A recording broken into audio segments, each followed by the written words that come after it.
We're back. Hey. Hello. Despite the universe's best efforts. Yeah. Yep. So, who wants to recap what happened last time? So it is the 3rd of the month. I think it's Harvest on. That's the name of the month. Yep, that is. Um, So we are at Threshold. At the very beginning, we go to find Claddy, cause like plot progressing. Um. Anyway, For a change. not we're not sure at the minute if we want to go today to the Mirror World or not at this point. And Claddy's like, "Hey, little kid, do you want to test?" And I don't know why he has that voice now. I mean, you weren't too far off with the accent. You But just need a bit more shh. Hey, you want to test? Gotta get more. Yeah, the Yeah, you want to test? and us as players get excited because combat, mother, we crave violence. But we realize there's been assassinations in the Mirror World, and then a raid and attack on whatever city got targeted. So, like, we think our mirror selves are at fault, and or whoever knows what's happening are pretty good fucking informants. But we agree to Claddy's little fight, little test, and we go down to the basement where it all started. And woo, Claddy's a dragon. Who would have guessed, right? Mm-hmm. He is. We roll initiative and we like succeed. It went really well. His biggest weakness was going easy on us. Yeah, his biggest weakness was we The realized second biggest weakness was getting stabbed in the face. exactly. But we realized Tokeny was watching. We have a fun little banter. There's gonna be a all girl sleepover, hanging out. But we're gonna get sent to the Mirror World the next morning, so we long rest, and a few of us leveled up. That was kind of cool. Some of us got new class stuff, which is also kind of cool. I'm double checking if I leveled up. I didn't. So there's some breakfast shenanigans, and we're like, okay, we should go see Claddy. We need to skedaddle, skadoodle. So we go down the secret tunnel to the hallway. Secret tunnel. Thank you. There's a little door there in that hall that we did some fighting in. And we find out the name of the leader on the other side is named Falarion with an F. And we find out he's like stuffy but decent. But we're in a secret room, and there's like a wall of masks. There's 35 of them. So we go through, and we're like, okay, we need to pick these masks. We need to go off all this shit. So we roll some dice. We pick some masks, and the door opens to the other side, and we step through, immediately seeing the Keeper of Balance, Falarion. And that's it, folks. Yeah, I guess most of that session was just fighting a dragon.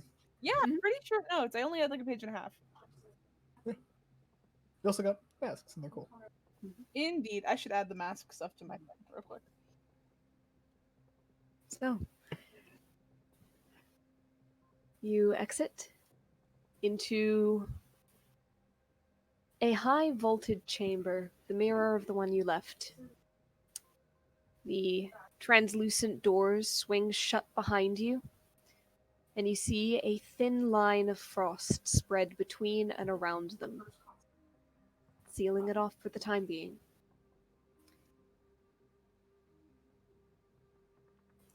Rodrig and Tiana, who came through with you, currently maskless, step around you and they greet Filarion. They offer to stay behind to show you guys around, and they wait by the door. For now, you are faced by Filarion, a tall, high elf male, with a small silver dragon wormling sitting by his side. You notice that she's almost scooched slightly behind him. She's too big to really hide, but like a small child, her tail end is behind his heels. And she's peering around and up at you from her seated position. Asana quietly thinks to herself, a third one, yes! And it's just looking around, trying to basically see if there's anyone waiting for us on the other side by chance. So, question about logistics. Mhm. Is everything here mirrored? Like, are doorknobs on the other side of the door? Like, is it exactly here? Um, 90% There of the are no- population is left-handed. there are no doorknobs in this room. However, I'll tell you for future, like, going on with things, no. Okay, because I was wondering if we need to smack into things or not. Oh boy. That would be pretty funny. No, it's not a perfect mirror, and actually, right and left-handedness have about the same like proportions as the population on your side as well. So, Okay, thank you. Well, Yep. it's nice to meet you. Felarion gives a solemn nod and says, "It would be nicer if not for the circumstances, but if not for the circumstances, we would not be meeting. So, I assume you have many questions. I will guide you to a place where you may rest if you are in need of it, Mhm. or to a place where we can sit and speak, if you would prefer that." Perhaps the seat first. We've just gotten up for the morning not too long ago. We exchanged our money, right? I assume I'll so. say that, yeah, you guys were instructed to do so, and so that would have happened. I did forget to narrate it, but yeah. I'll say that you were basically given like you put down this much and you take this much equivalent. Yep. So you have the legal tender of this side of the world, and you have your masks. Alsan will kind of glance over. We have your name. And this with you is? This is Kavirani. I will spell it for you, don't worry. Thank you. Yes, please type that in the chat. Alsan says to this character.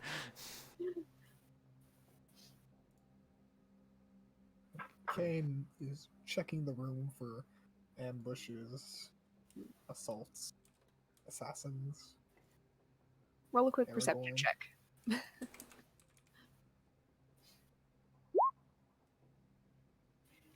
It is a very sparse and Spartan room. There's not even really much in the way of like even tapestries on the walls, decorations, anything like that.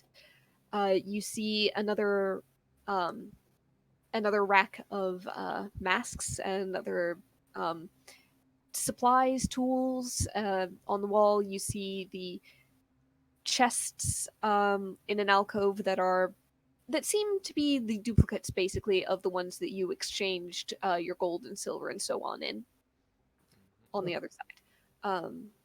So basically, it's set up to be the other side of the gate, very much so for the purposes of if anybody needs to cross over from one way or the other. Okay, cool.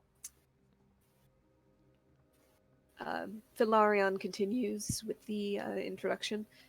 Of course, you know Rodrig, Tiana. I've introduced myself. Don't mind if Kvirani seems a little bit shy. She is still learning Common. For now, if you will come this way, I will show you to a place to sit and gather your wits if need be. Be appreciated. And don't worry, I know all of your names. Alsana, Calda, Elaris, Good. Kane. Oh, that's a difference. Chosen Did one. you... I was about to ask. We know the I names.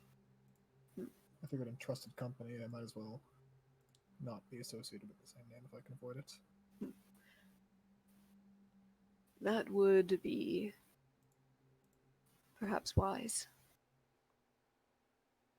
They are not commonly known names. They are not akin to the names of a king or a queen, where most of the citizenry would know them. But the Those names are theirs and may have been used as such. I would suggest, if at all possible, if you have nicknames, pseudonyms, any term of phrase that you may wish to go by, yeah. be able to go by. Yeah, of course. We got Kane, Ali, Ellie, and Caldy. Haha, no. What? No, we think of this later. We figure this out that's not your name, and then... No! Kane is As just you following guys behind. are discussing, yep, he's leading you down another hallway through another secret door into another wide, long hall. He takes you up the tunnels and into a compound. You can immediately feel a difference. The layout isn't exactly the same from there on.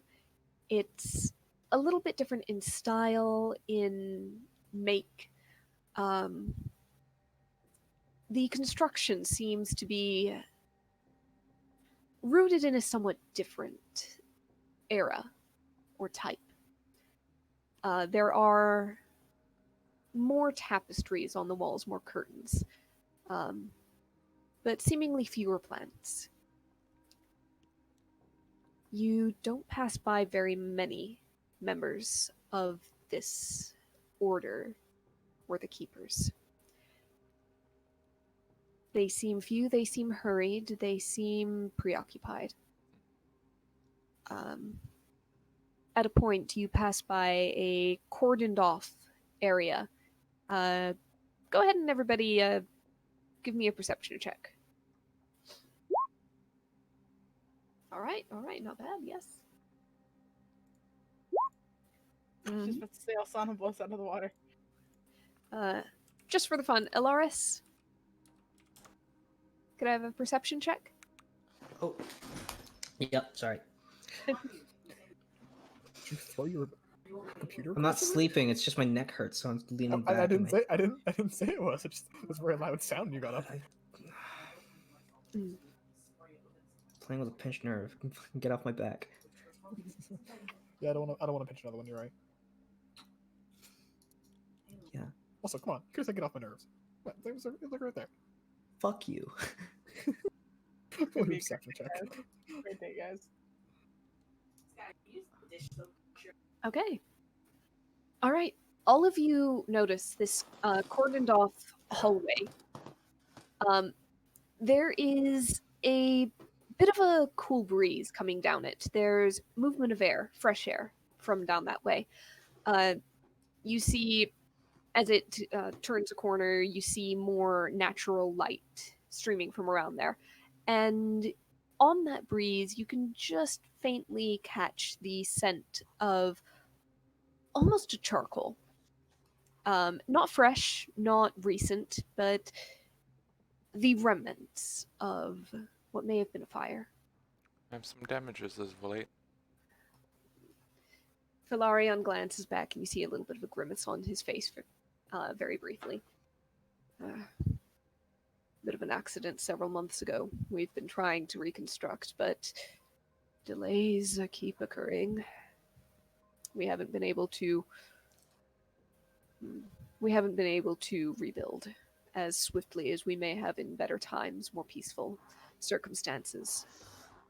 We are constantly stretched and pulled, Right. trying to keep things safe, keep things balanced, and not spiraling out of control to very limited success. Let's hope we can ease some of that. That is what we are all hoping.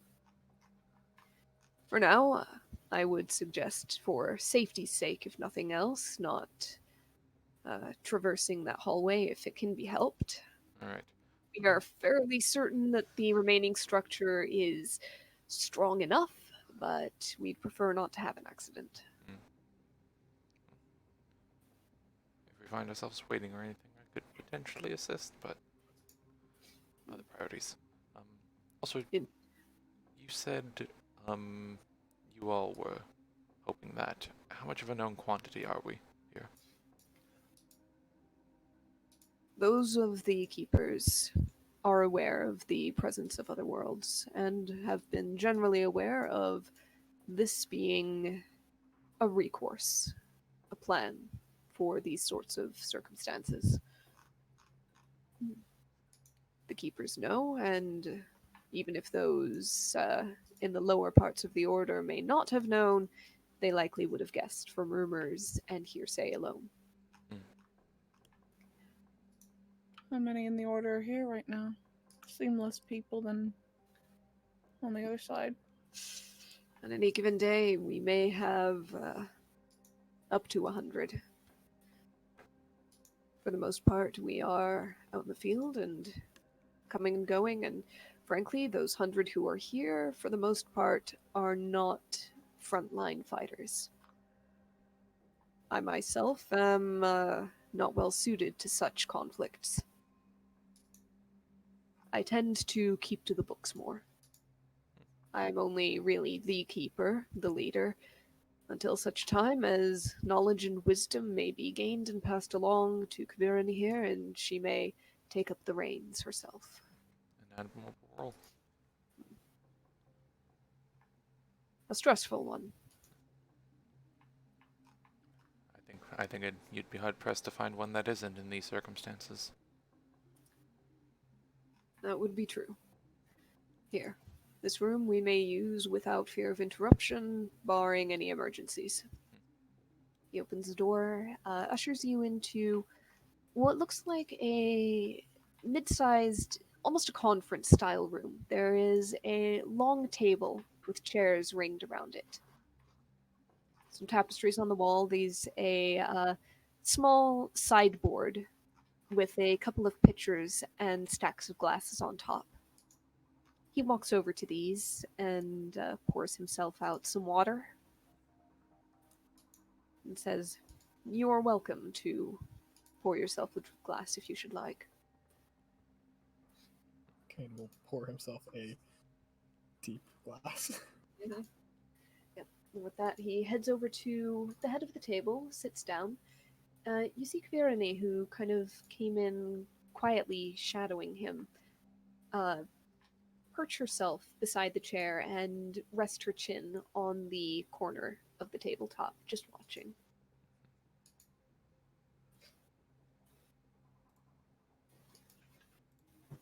But you are all free to take any water if you'd like it, grab seats.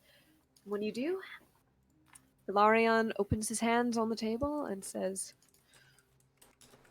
"Well, I assume that you would know what information you would seek. Ask and I will answer what I can." I suppose we could start earlier. When did our counterparts become a known entity? Known issue? Before the beginning of the year. I would say a few months before. We heard word that an entity that is not of our order, but known to us, loosely allied to us, had been attacked and killed. She was a keeper of much information. Where was That this? was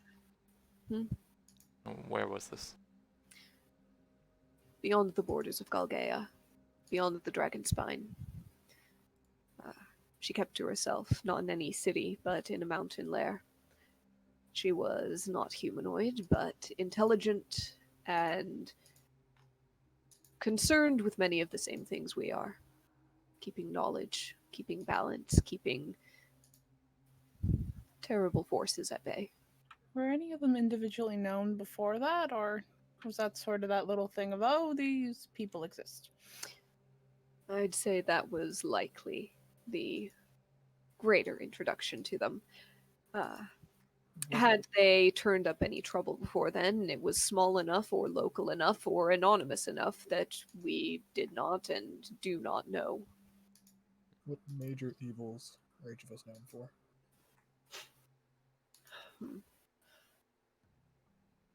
For the most part, the sacking of Sanctuary, the destruction of the Sphinx, that kept that knowledge. The death of Endalesu. There have been multiple incursions into various villages, towns, into Pridwen itself. Attacking, burning, and retreating. Just They have sought out and taken at least 2 or 3 shrines that we know of. There may have been more beyond the borders. Umbar and the surrounding lands are not the only places with access to such magic. And the attacks on locations, was this just wanton destruction, or was it in their way of the shrines? Most of them were in the way of the shrines. Occasionally, they would attack a place and seem to seek something else. Books, artifacts. We don't always know what was the goal in particular until afterwards, and even then we may not know all of it because, well, it greatly depended on records kept and what we could safely say was stolen as opposed to simply destroyed in the process. Even then, it's piecemeal. It's broken. We are aware of skirmishes along borders. Pridwen, at a point, tried to muster a force to drive them out, but the Dragonspine is highly defensible and difficult to attack. What of character Pridwen is? Pridwen, you do not know. Okay. However, you were briefly told of it at one point. I swear also I asked about it before. Yep, basically the Howling Plains. Yep, okay. That is If the they name of it. if they had never become them. Yep, that okay. That's what I wasn't sure of. Yep, and at any point you can clarify this with Filarion, and he will pretty much say as much, that he heard that he understood that on the other side there was no kingdom there. Well, How do so you far. spell it? Well, not anymore. How do you spell Ridwind? Uh, Ridwind? Ridwin? Just like this. Oh, Prid! Oh, not a B, it's a P. Oh, it's okay. It's microphones. That's In okay. I'm going to go ahead, and I'm going to give you something on your map. There we go. Ah, yes. We'll say that that is an update made to your copy of your map. Okay. Is that roughly where our shrine was when we were there? Roughly. Okay. It might be in slightly different position. The Shining Citadel may be just a little bit further to. Yeah, I swear it was like over here. Yes. So it's not quite in the same place. However, you're aware that you were told that the shrines aren't necessarily fixed in geographic location. Yep. So But are they roughly in the same locale? it's still inside the Howling Plains, if that's what you mean. Okay. Like Oh, the shrines, yes. They don't necessarily jump too far. Like, you're not necessarily going to have, say, if the one in Deep Thicket was like in this hex or something, Yep. it's not suddenly going to pop up down in the Broken yeah, Hills. that's more my wonder of like, oh hey, what about the one in the Dragonspine? Oh, that's in the bottom of the lake. I mean, it could be. To be fair, like the difference between. I meant this lake. Oh, okay. Yeah, I was thinking of this lake in here. Nope. That the Umbar. Dragonspine. Umbar, whatever. You meant the Marimore. Marimore. But yes, in all likelihood, the shrine would not have jumped, halfway across the map. Yep. They Okay. they tend to have regions. Yep. Okay. Affinities. Affinities is a good way to put it. So which? where are which you are- located? He's looking between the two of you, unsure which person to speak with. Where are they last seen, last located that you can tell us? By and large, they seem to have taken over Sanctuary and seem to be using it as their home base. They are mustering from there, They are planning from there, from all sources that we have been able to discover. A large force from what I've seen. Yes, a large force from what various beings and people have encountered, and not a simple one. They have attracted mages, soldiers, and they have made some of their own. They have a force of undead at their command. Of course. That'll be helpful at the least. I'm specialized in dealing with those types. Good. And Under how exactly did they muster the non-undead forces? What banner are they under? Why should people follow them? They refer to themselves as the Nightingales. The Nightingale Alliance, really. They seem to stand for a breaking free of chains, a overturning of the beings who are in power. Reclamation, freedom, call it what you will. They have a charisma, and they are good at encouraging people to see their own ideals reflected back at them. freedom from the shackles of being commanded. It's an attractive offer. And breaking free from those in power. Who is exactly in power right now? Oh, one of them's dead. It depends on where you look. In Umbarion, there is a council, barely holding on. In Bridgwen, a king too young to be crowned. And again, a council of elders trying to hold things together. Windsor has retreated. Azora is keeping within its walls.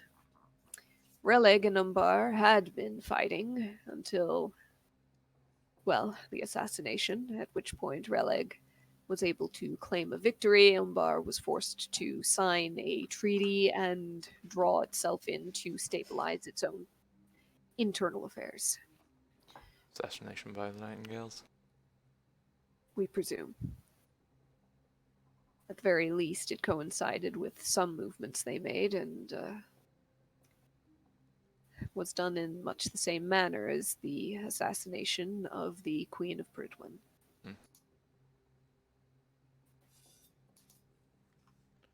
So, do you have a... We're underneath Sanctuary right now, right? Yes. Actually, no, you are not underneath Sanctuary. Sanctuary is in the Dragon's Spine. Threshold.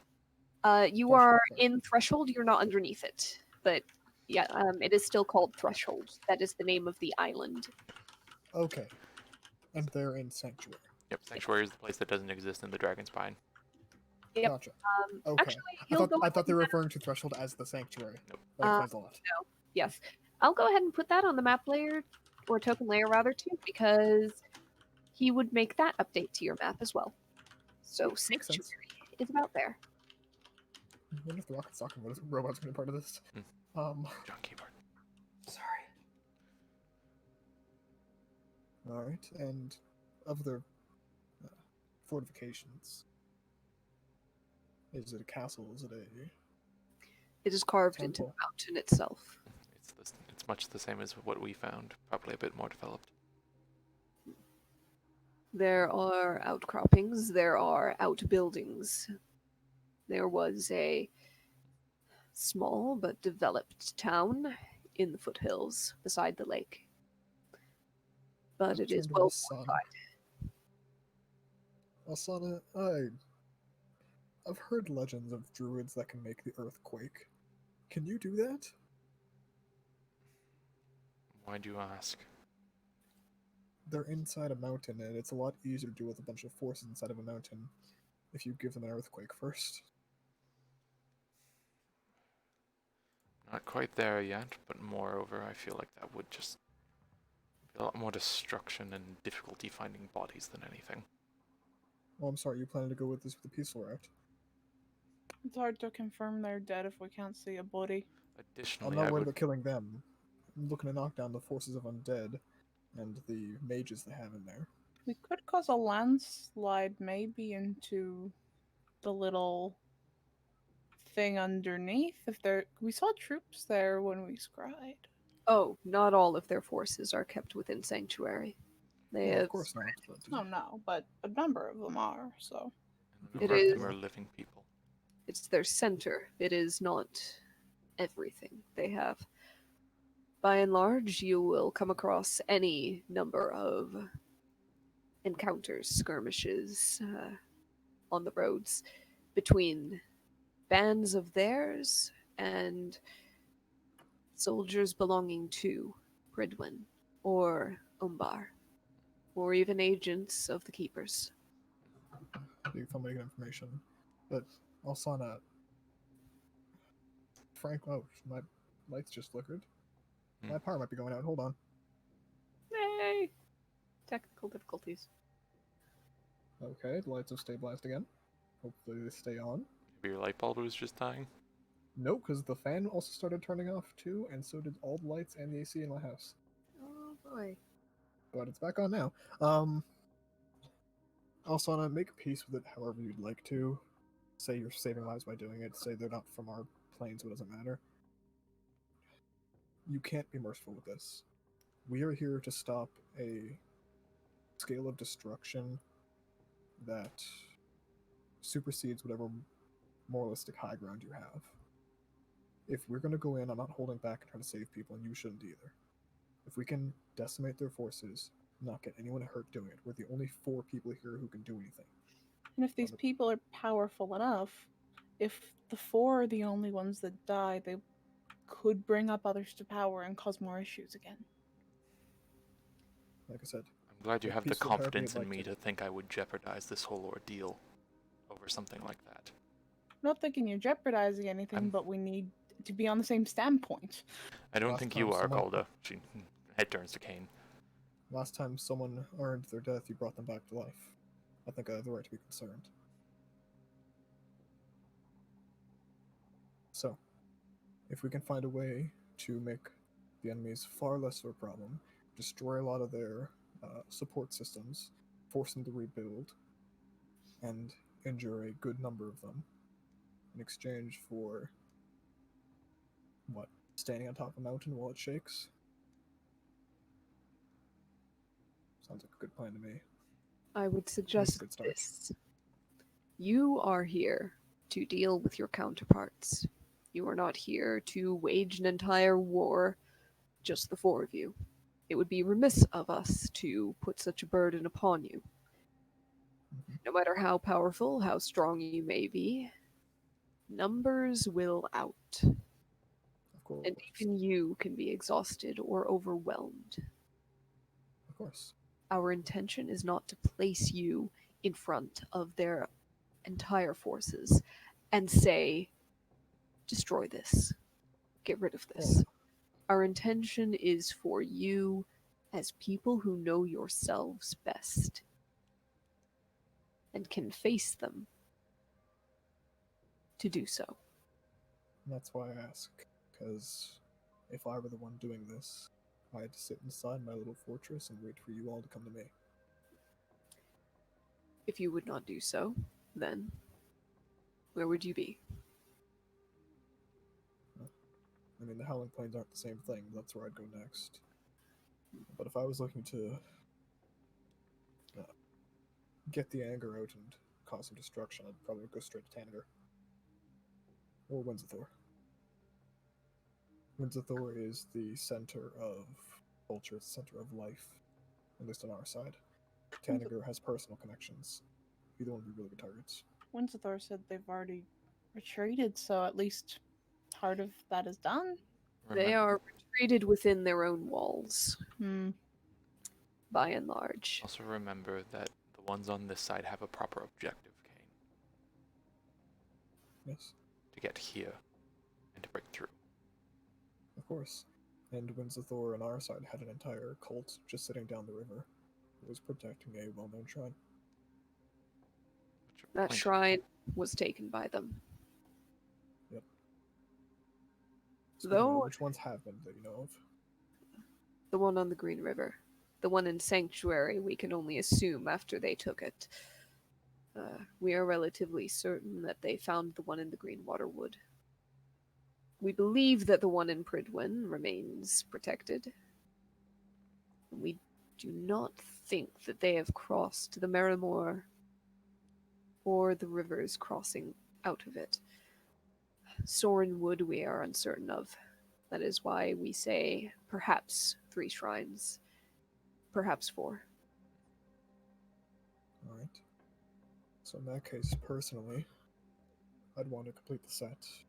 The Merrimore makes a good stopping point if someone wants to march army against us even before they get to the Dragon Spine. And they've already got the one in the Green River as well as the Greenwater Wood. They've got 3 layers of natural protection if they can take the one in the Citadel, as well as the one in Soren. That brings a point. What do you know about the capabilities of our other halves? On an individual level. Good is, forgive me for saying, a brute. You're right. He has no magic and seems to operate very little in the realm of tactical foresight. He appears more often on the front lines of whatever incursions or raids are occurring than the other 3, it seems, So or the- from reports. So the thing non-traditional about him is his immunity to divination? There is that. Try as we might, we can never seem to see or hear him. I had a conversation with him, though I did not see or hear him. That is the best any of us have been able to muster as well. Any reports of him and his movements have been purely from survivors and eyewitnesses. And occasionally those get confused. A strong, powerful half-orc wreaking havoc in the countryside is rather the stuff of stereotypes. And therefore, very easy to hear word of when word does not actually exist. Are the Broken Hills Orcish controlled like on our side? They are roamed by orcish tribes, I believe. No other major hotspots for them around here? They may spread into the Jade Ridges. But nothing major like the Howling Plains on our side. I believe there may be a few communities on the banks of the Swift River, but they are less nomadic than their hill roaming brethren. That would be who I go after next then. Bunch of other frontline fighters who don't yield to authority or need power. If he's not much for tactics, that'd be a good set, but I also wouldn't be surprised if he had a bitterness towards orcs. Either way, it makes a place to go, but I don't think that's going to be a first target. Let's not get tunnel vision. What about the other ones? Calda is, she uses some magic, but otherwise relies on the strength of her arms and her blade. She is powerful in her own right. Is there any... Swift, unforgiving. Have you She seems to have a drive to her. Have you had any survivors of a confrontation with her?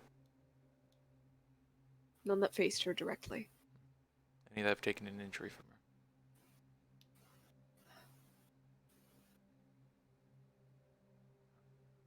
None that I would know of. Any that have Is seen her there- fight? Is there something that you, there have been some that have seen her fight from more of a distance. What's the nature of her magic that she uses? As I give a quick double check to make sure I'm not misrepresenting anything. Let me just go ahead and find that. And yes, they're in here. The nature of her magic. Does she enhance her sword swings? Her armor? She she controls the field. She can freeze men in their tracks, lessen their abilities, strike terror in their hearts. Freeze, you say? Is that metaphorical? From what has been seen, she stretches a hand towards one, and he simply stops moving until she strides forward and strikes him down. She's Sana, do an brutal. Arcana check. Sure. She is able to sometimes heal the wounds of herself and those under her command as well. 24? He's describing basically what sounds like might be a hold person or hold monster spell. Mm-hmm. Yep. Oh. Yep. And healing wounds of her companions sometimes? Yes. Okay. Yep. So basically things that probably would put you in mind of, much like your Kalda, maybe a divine caster, Okay. given the split between that and using the greatsword. Yep. And the fear. Yes, and the fear. Okay. Well, let's see why she's brutal. She's gotta be brutal. But we saw her. We saw the reason why she's brutal. Would you like to share that? Probably still pissed about the Feywild. Sort of looks to Falara and just like, you know about her daughter, right? I do not. So, Something that you share with her? on both ends of us, Too apparently. close for comfort, really. Middle daughter went missing. We found her in we found the girl in the Feywild, but it was our side's daughter. It was my daughter, not hers. And she got to the Feywild first to try and get her back, and then couldn't, but we got her back first try. And the other Kalda sort of got banished from the Feywild after causing. She couldn't bring it back because this wasn't her home plane. Ours was. Did you ever see her acting a bit more brutal in more recent months? At least more powerful, probably. It's I've heard her talk. She's confident. She's almost reliant on the idea of coming through and taking Rose back from us. that would be the drive that we have seen in her. As for increased brutality in recent months, it would be hard to say. All of them seem to have made greater efforts. They seem to be preparing for or rushing towards something. Great. And next, Alaris. He controls shadows, does he not? He does. Death and cold. And again, more fear. He is hard to describe. He has a habit at times of cloaking the field he fights in an impenetrable darkness, and when it lifts, he is frequently the only one standing. Sana looks over to our Alaris. He seems he got that tactic down much better. Sometimes he uses people as a puppet. Sometimes he simply causes them madness or confusion or How much of a puppet are we sickness talking? Actions against their own wills, or at times, attacking or from what allies? it seems, at times. He does not do just the one thing. He seems to be far more of a spellcaster, but this is some of his habits. Other times, he doesn't so much force them to perform actions as grasp them, restrain them, hold them in the air so that they cannot fight back or run.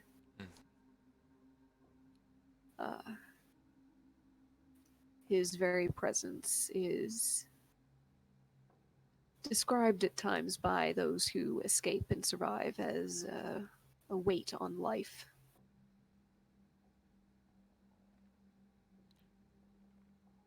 I've run into one of those before.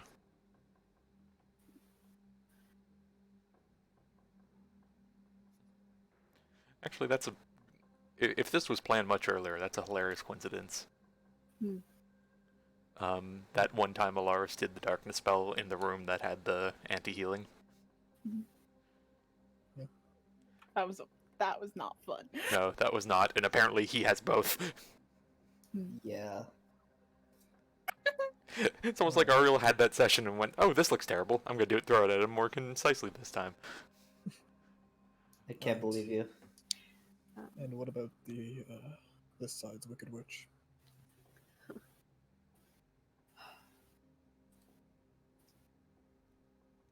Well, she, Commands As I- I presume. gonna go ahead and look. Da, da, da, da, da. She too has an ability to heal herself and her allies. But she can also inhibit the life of others in similar ways, leeching life away from them, stealing it, weakening it. She has that eye, does she not? Yes. She seems able to see and stop our scries, and at times she seems almost amused by it. I'm impressed That with her tracks. with a bit. Sorry, what? I've wrestled with her a bit on scrying. It kind of gives you an odd look at that. You have been on the other side. I take it you I have my methods. And she slides You out have magic the you have items. the mirror, don't you?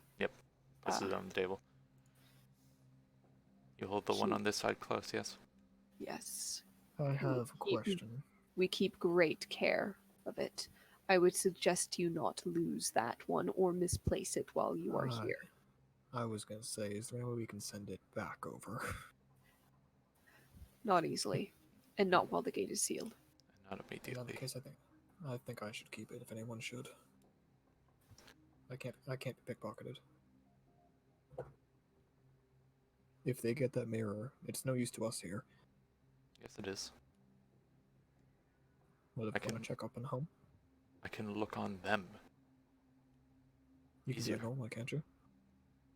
This is the focus for it. Yeah, Trust me when I say it helps.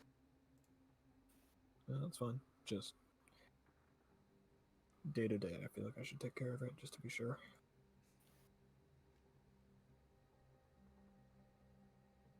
If they realize what your bag is, they'll be going for it first, and all they need to do is flip it inside out to take everything and anything inside it. Yeah, that's fine. All they need to get it from you is get someone with a quiet enough step and walk away with it. No, they could even just knock you out and pick your pocket.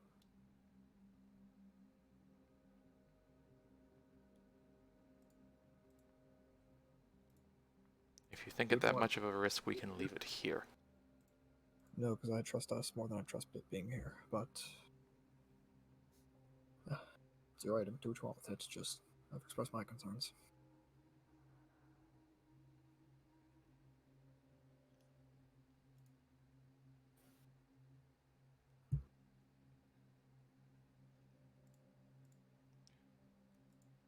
Did I space out, or did we stop halfway through Alsana's description?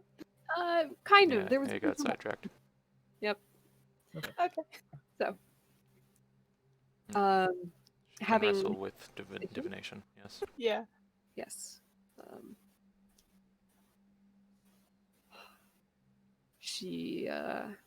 she's been known to be swift with a blade, but most of her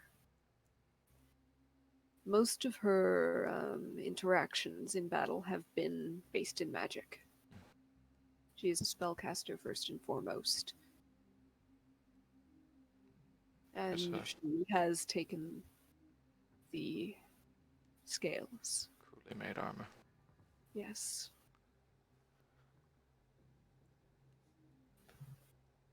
A terrible thing.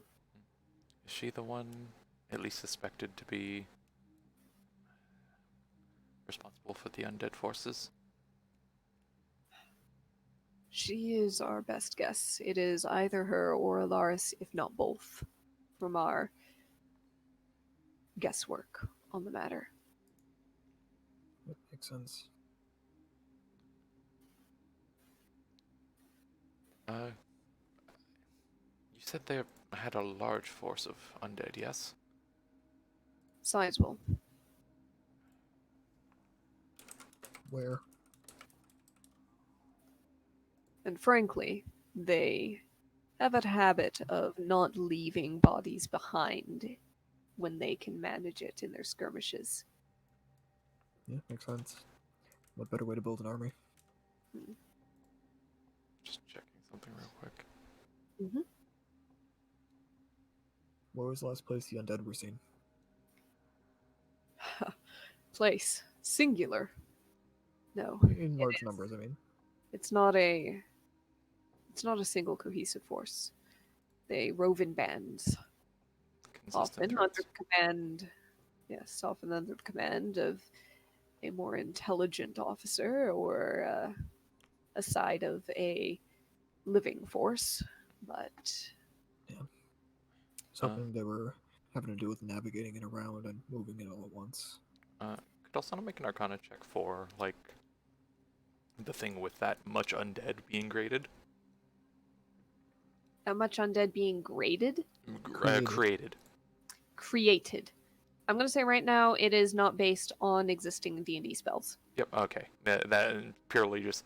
Does she think it seems feasible for one or two of them? Could even be hierarchical. Or does it... Basically, would you have reason to suspect maybe they're using a magic item or something of the sort? Or is it odd Sure, magics? go ahead and try the Arcana check. Let's see what you get. Because she knows about dealing with undead. Mhm.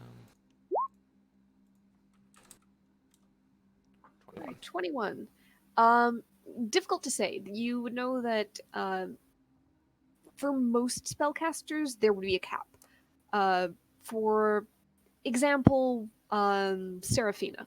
She probably was a spellcaster with a maximum number of undead that she could create and control at one time, as per standard spells. However, once you get into the realm of actual armies of undead, you are dealing with, in all likelihood, A, very powerful magic, B, a lot of spellcasters casting magic, C, a very powerful item, or even D, maybe a boon from a being of even greater power. Okay. Those are your four basic considerations. I'm gonna say with a 21, it may be possible that they've found some sort of artifact that helps. It's also possible that this is a split, kind of a split control thing, where two, maybe even more, because he did mention them attracting other mages, maybe even like a circle of necromancy or something all controlling it. The question then becomes one of personality, whether it's feasible for these people to be okay with sharing out that kind of power, or whether their personalities would be more, no, I am going to keep this to myself, or maybe between the two of us, because I don't trust it in the hands of everybody else. We need to have this thing that makes it easier, or something like that. Mhm. So, possibilities exist, Okay. but I'm going to say the information that you have right now, you could not pin down one of them. I just wanted to make sure, like, the scale of it didn't, like, point to one specific source at all. Yeah. Of Okay. like, oh yeah, I know if it was like 10 or 20 of them, it's one person, but if it's that, it's, you can only do that with gods, for example. Yeah. But okay, yep, good to know. according to your information, have you found how many individual bands there may be, or how many you've encountered, or maybe if the head of them sort of switch and do little shifts with them? That seems possible. Reports are hard to get, and occasionally patrols simply disappear, and we can only infer what may have happened. But at any given time, we estimate there could be anywhere from half a dozen to a full 15 to 20 may be active at the same time across the region of the hills, the mountains, the valleys, the plains, spreading out from the Dragon Spine. However, the size of these bands vary. There have been encounters with groups as small as a dozen, and other encounters with groups that number in the hundreds.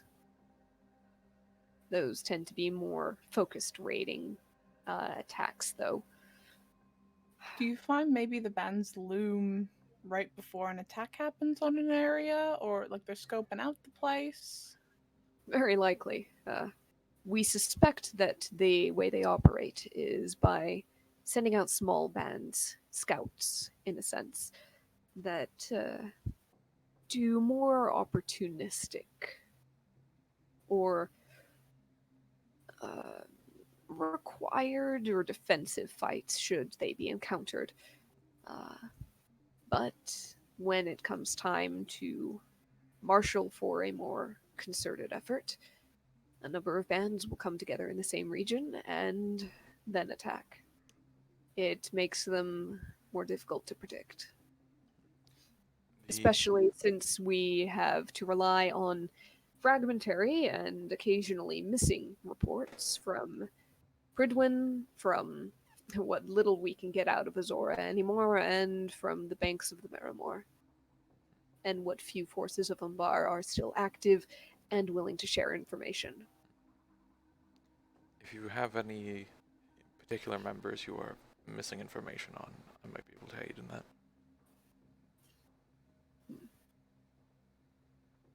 Additionally, if there's any, if you were able to return any bodies, although you said they often like to leave as little as possible, Yes. I could converse with an echo of a spirit. Well, if we had any bodies to spare, we would be glad of the help. Unfortunately, again, they tend to spirit those away. As long as they're in parts and pieces large enough to be worth spiriting away. On that, is it mainly just shambling corpses that undead forces have been seen in? It's a variety. The shambling corpses, the skeletons make up the bulk of it. Occasionally, Raised however, there bodies. is one with intelligence. Is that right? Yes. Any description? We suspect mainly wraiths. There's the occasional shadow. The incorporeal kind. Yes. Thankfully, rare. But present enough to have caused some problems. Few things are more terrifying than a group camping out at night and seeing the darkness turn against them. Or so I am told. You see Kvirani kind of roll her head towards him and make a cooing noise. He reaches over and strokes the top of her head, the spines back from her horns. His heart breaks for a second, but she has the mask on. Oh, that's what it's called. Because actually, that if shadows and wraiths are in a matter, Alsa's gonna quickly cast a Detect Good and Evil. Alright, go ahead and copy paste what that does, please, or I'll look it up. Got it right. Assuming you don't have it clickable. Okay, I do not, because it's on the wand. I figured that was the one. Aberration, Celestial, Elemental, Fee, Fi, Fo, Fum. Thief. Within 30 feet of you. as well as where the creature is located. Space or object, 30 feet, magically consecrated or desecrated. Okay. All right. The room is clear of those particular creature types, aside from the usual little blip of Maury the owl. Yep, I believe Maury the owl is the only one you're carrying around. Yep. alright. And the slightly desecrated Sword of Thorns. Yep. Yeah. Just So you get checking the usual- corners, checking the shadowy edges. Yep. You pick up nothing in this room in 30 feet and within those barriers. And also just gives a glance around the room. Seems to be nothing hidden in the shadows right now. I would hope not. If nothing else, they have not reached as far as Threshold, the capital Imbarion, Talar. And aside from the assassination, they haven't even made as great a incursion into the Shining Citadel as they have to other places. It's not an obvious one. At least not yet. Have there been attacks on in Caldwell, like Tanagar and Walton? No. I believe there have been some shreds of activity around Soren, but Walton I'm not familiar with. And it's one of the small towns on the Yes, river, but they may be avoiding Ambarian. It's a hometown. Hmm. Tanagar hasn't really had that. It's had activity, but not really an attack. And a small town like that, which is well known to these people because it's probably still where Polaris is from. Of note, if there exists the possibility that a town as small as that might not even exist. That's true. But even Yeah. then, Soren, has there been an attack there? Or just activity again? Not an attack by them. There have been some problems with the wood.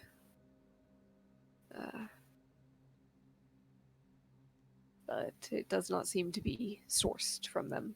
Some problems with the wood. Blights by any Blights? chance? Lights, no. Maddened Beast, mostly. I'm tempted to complete the whole mirror motif and start in Soren. And what? And start in Soren. When we go looking. If it's... I mean, if they're trying to seize fear and power on this side, they haven't crossed rivers much. The two places left most unhit is Soren Wood area and Pridwin. Pridwin is a large-scale one, considering they just recently took out a king, if I'm not mistaken. They might want to take a chance for their troops to regroup. So, Soren would be a good place to start. And I have this itching feeling of starting where we began. Though, technically it's a mirror, we just start where we ended, but regardless. What of Galgaea, the area around Veravel? We've heard little from them. They seem to be taking a stance of non-interaction. Washing their hands of it. Have they spoken against them, or is it just full appeasement?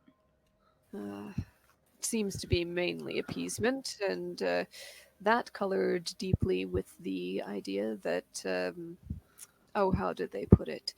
They are holders of knowledge, and knowledge should not be limited. And the fact they're isolated from any other major civilization, so if they get attacked being that close to the Dragon Spire, they're screwed. Yes. Regardless, I would not look to Veravale for allies. We have tried and not succeeded.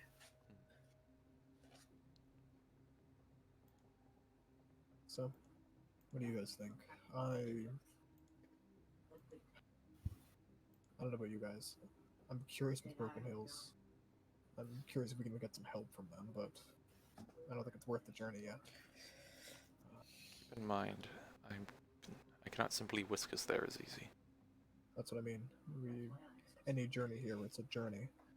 I'm thinking we start in Soren just based on proximity. There's a possibility I could. I would have to look into the place first to potentially find a suitable tree to create a portal through. I mean, you're also most likely to find a tree in Sorenwood. Fair enough. Just, it's much more of a commitment of my energies going anywhere. I'm aware. I'm aware. That's why I want your guys' thoughts. I'm just thinking our two likeliest bets for something is Soren or Pridwin. Or maybe just waiting to see if a bunch of stupid bandits attack us and beat them into giving you information. I could also do some more looking. She kind of like spins the mirror on the table. I mean, this is in between all that. So us three can still do some work. Right, but if I find a proper position to head towards. Yes, it's obviously barring your magic tells you where things are. What if today? How many scries do you get per day? Assuming we need to. I think it's 4, knowing druid spell slots, but I may be wrong. No, wait. I think it could be That 4. sounds. If the mirror gives one, I think it's 4. If it's 5th level? The 1, mirror 2, 3, 4. The mirror does not give one. No, the mirror just gets a free one for the other side. No, I just know druid spell slots. That's why I was 4 without. Yep. So, what if you look in a bit today? So if I do that, I can't go anywhere else. Then we can rest today and just see maybe if something happens overnight that'll give us a lead. Give us a direction to go instead of just going our old path. We could always do your 4 scries, get as much information as we can. If on the 3rd we don't have a place to go, use the 4th. Assuming you guys have a boat, you're not just stuck on this island isolated. Go to Utar and start walking.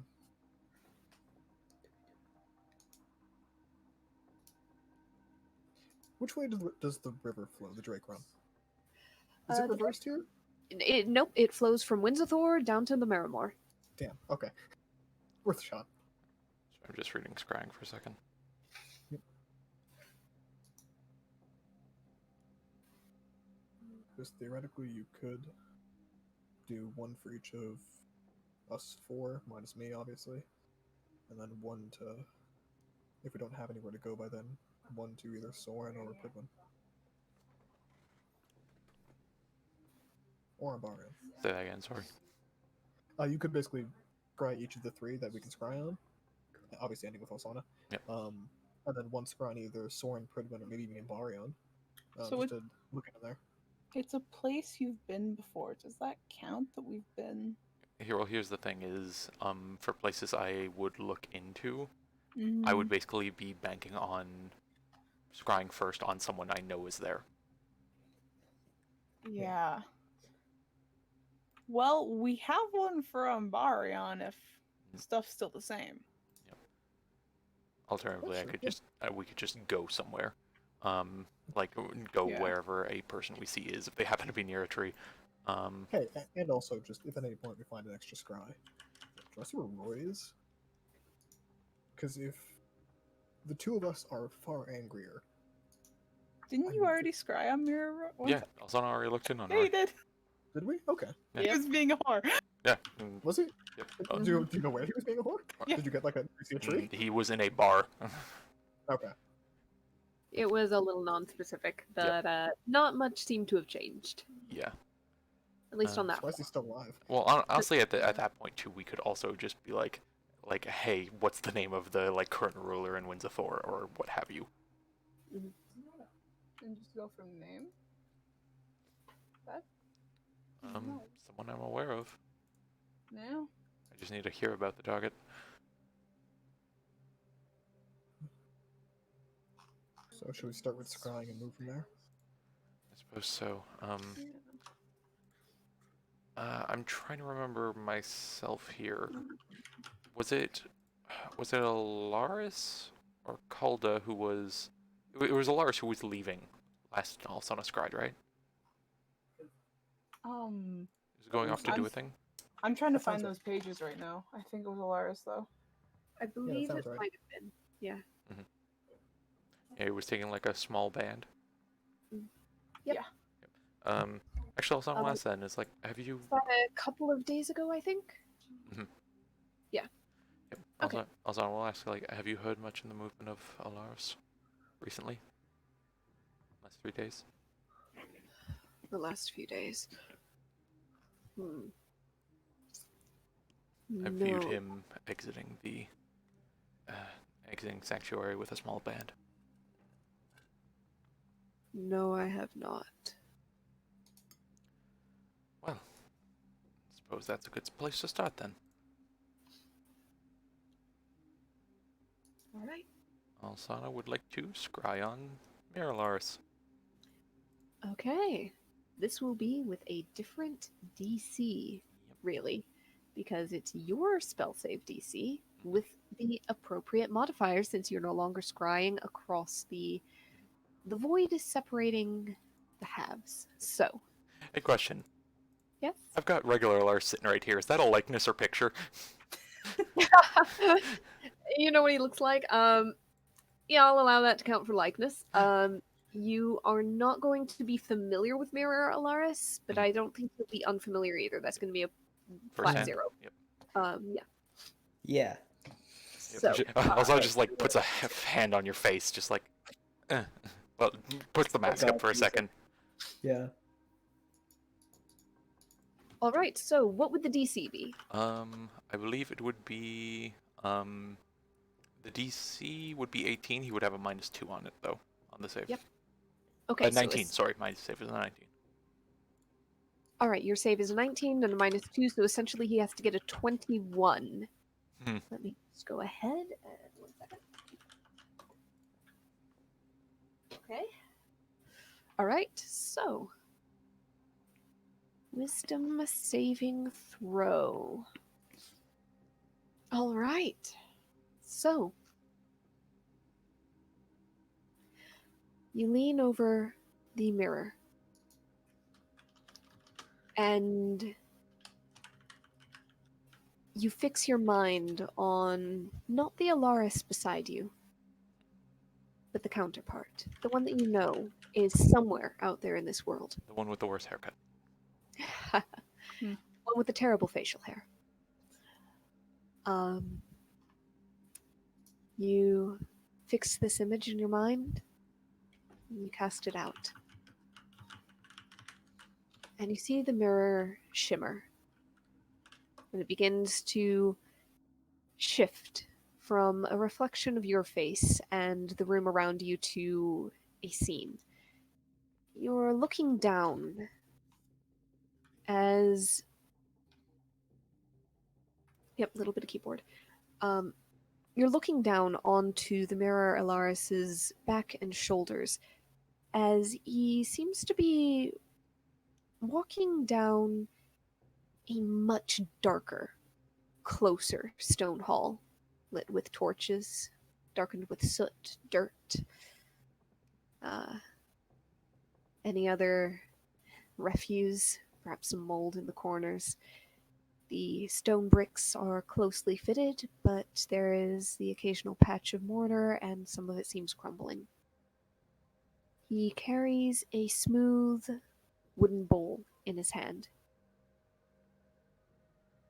It is empty. He's walking with purpose. He reaches a closed grate door built of rods of iron crisscrossed and bolted and welded together. You see him reach up to a bell next to it, give the chain a short jerk that causes a clang, clang, clang that echoes through the corridor. After a moment, you see a man in what seems to be a rough guards style uniform. Leather armor, tabard, tunic, holding a halberd and with a somewhat ill-fitting helmet on his head appear on the other side of the grate. Any distinguishing symbols on him? Let's see. No distinguishing symbols. But he does have a very large nose. He peers through the gate and you kind of see the little eyebrows Ooh, raised. that's not me you're disappear talking under about. the bridge of the helmet. No. This is the guard. The eyebrows disappear underneath the brim of the helmet, and you hear, "Oh, boss. Sorry, didn't know you were coming." And Mirror Alaris says, "Yes, there was a bit of an incident. I'm going to need access to one of those that we brought in the other day." Sure thing, boss. Well, give me a second. I've got the keys here. Starts fumbling at the belt, pulls out a ring of keys, unlocks the gate, and lets Alaris through. He sweeps past, and you see him look into another room just to the side, well lit with lanterns, and say, "You two, I'm going to need one of those we brought in. Pick one of the younger ones, healthy." "Yeah, boss. Right away, boss." "Yes, sir." A couple of them come out, more guards, dressed in Yes, much boss. the same manner, yes, boss, as the one who opened the door. There's a somewhat piecemeal appearance to some of the armor. It doesn't look as much like a uniform that's been standardized as one that's slowly being formed. They hurry down another short corridor. You hear some little bit of scuffle, a little bit of "You there, you, get up, this way. Rest of you stay down, stay down." You hear a creak of a door. More scuffling. They come out with a young man between them. There is dirt and blood caked on the side of his face. He seems to be moving less under his own power and more under the grips of the guards holding him. There's a heavy limp in one leg, an injury that's not been treated. They drag him into the room that they vacated. The guard who opened the first grate has grabbed a chair and spun it around. And they push the young man down into it and hold him there. You see the first guard look to Alaris and say, "So you gonna be needing all of it, or?" Alaris shakes his head. "No, one bowlful should suffice." "Hold him steady." They grab hold of the arms of the man, pull them forward. Alaris approaches and draws a knife from his side. Also, his grip kind of like tightens on the table. Alaris pushes one of the man's torn and dirty sleeves up the arm, and then makes an incision, and lets the blood fall into the bowl.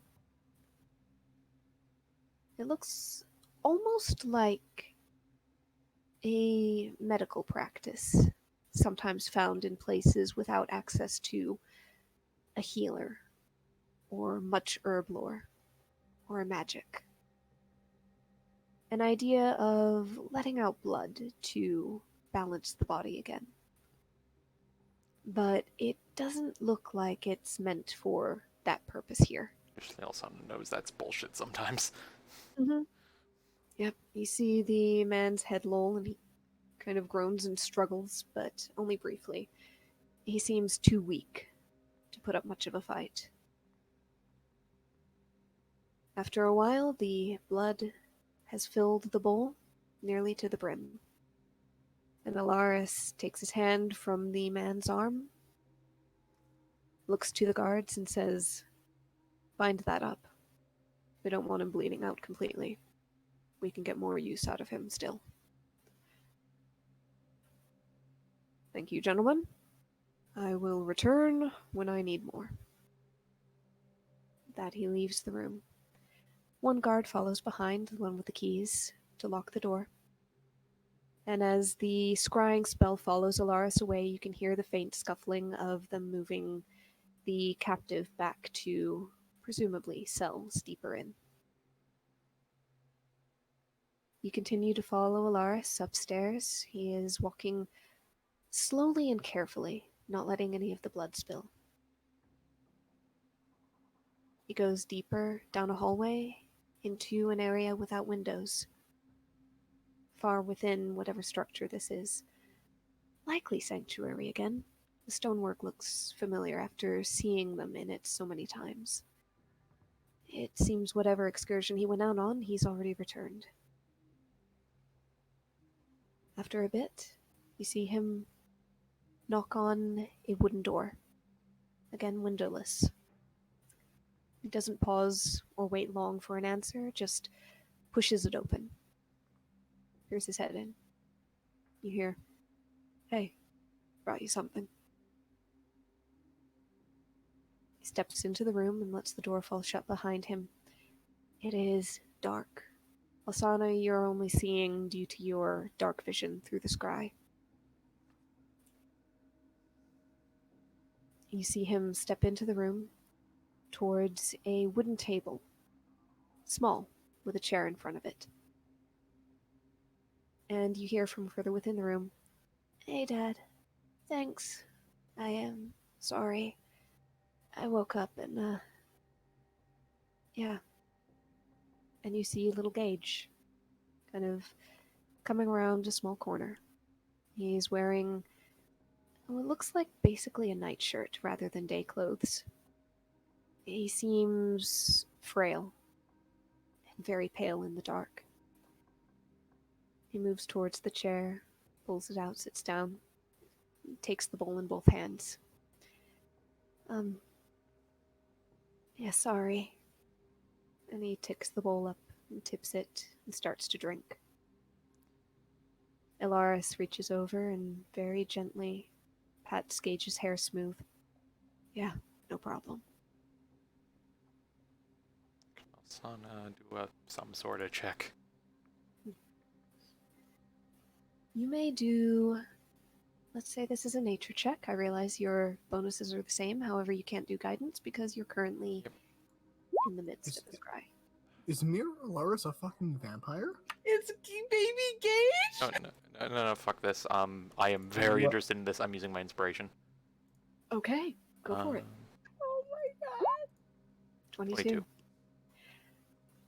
Gage finishes drinking, sets the bowl down, wipes his mouth, and smiles up at Alaris, and you see pointed teeth, the pale skin. It all slots into place. Gage seems to be a vampire.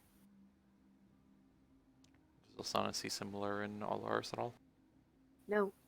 Domination spell, darkness. Yep. Ilaris Yep. is somewhat pale, but he doesn't have those hallmark vampiric traits, and you've seen him in the sun. Gage is in a room cut off entirely from sunlight.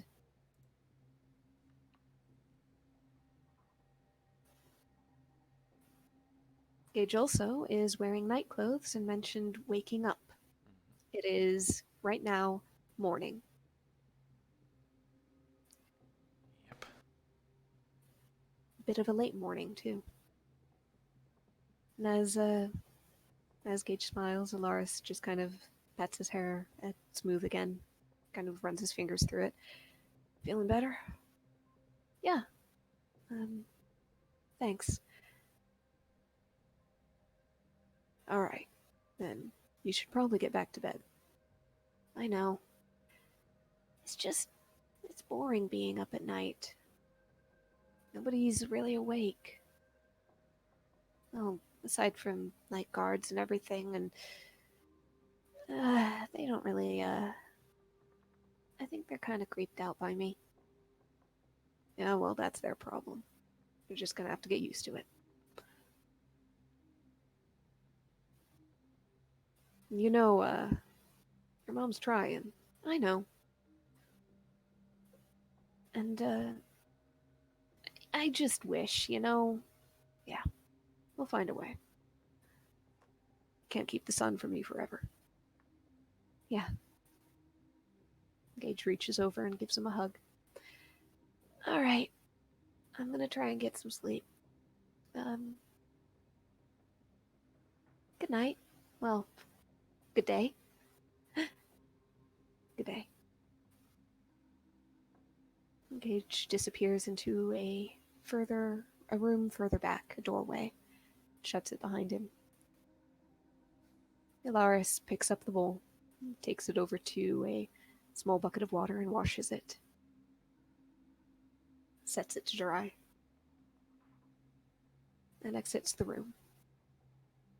At about this point, the scrying spell starts to wear thin. The time it took to walk, the time it took Gage to drink, it is approaching the 10-minute mark. As Alaris starts to walk down hallways, you feel the spell fade. And the mirror once again shows you your own reflection. Also, that guy slumps in the chair. Is everything alright? It doesn't seem like it is.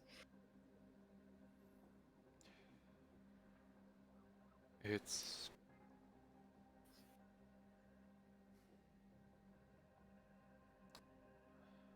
Lars, I'm sorry. But you're probably not gonna like what I just saw. I'd imagine not. He seems to have been returned from whatever excursion he had went on last I saw him. Huh. He seems to be in Sanctuary. Would be Oh. someplace with very similar stonework. Okay. And he is keeping prisoners Oh. to bleed them out and use their blood to feed his vampire of a son. And his face just goes pale.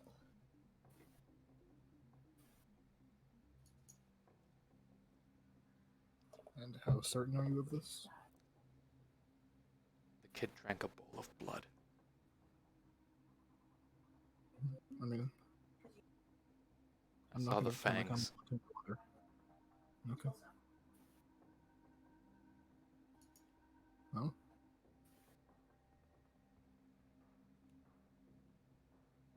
There's at least one upside to that. There's a It's a lot less likely that we'll accidentally kill him. Did you hear yourself, Kane? That's You a don't little think- more.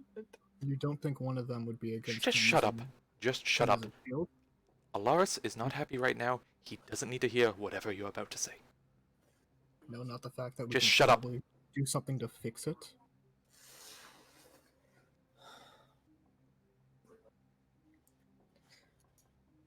And also leans back and tilts the head. Really? Yes. Because of this, we know this. They don't know we know this. If they try to use him as collateral damage, make it seem like he's some vulnerable kid who we're gonna be too afraid to hurt, or that they're gonna intentionally injure thinking that he's just a kid, there's a good chance we can know better. We can fight around the knowledge that it's unlikely we'll be able to kill him by accident or something. And by the end of all this, we can probably fix him, if anyone can. You know, as a parent, Kane, I am pretty sure they won't use him as any sort of chip. I just feel like they'd protect him at any cost without really using him. They start we'll have using them as chips when they get threatened. And those beings have notable weaknesses. Of course. But I'm counting on my other half to be willing to use everything against us. That being one of them.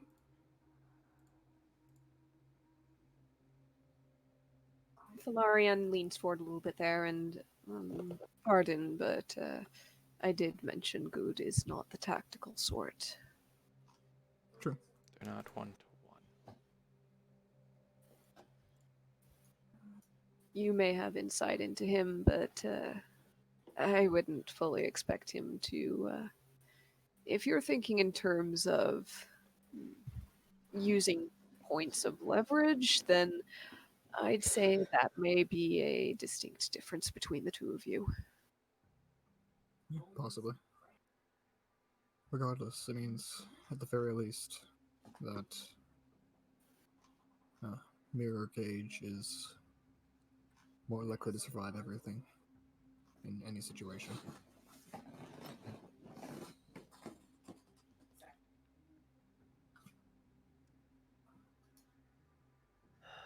I really don't think he'd. There was one other thing. Apparently, a mention of his mom. I would assume Aurora, though the name was not said. Doing some sort of work, making an effort to make sure he doesn't have to hide from the sun, from the daylight. I don't know if that's them trying to bypass the weaknesses of Undeath or curing it.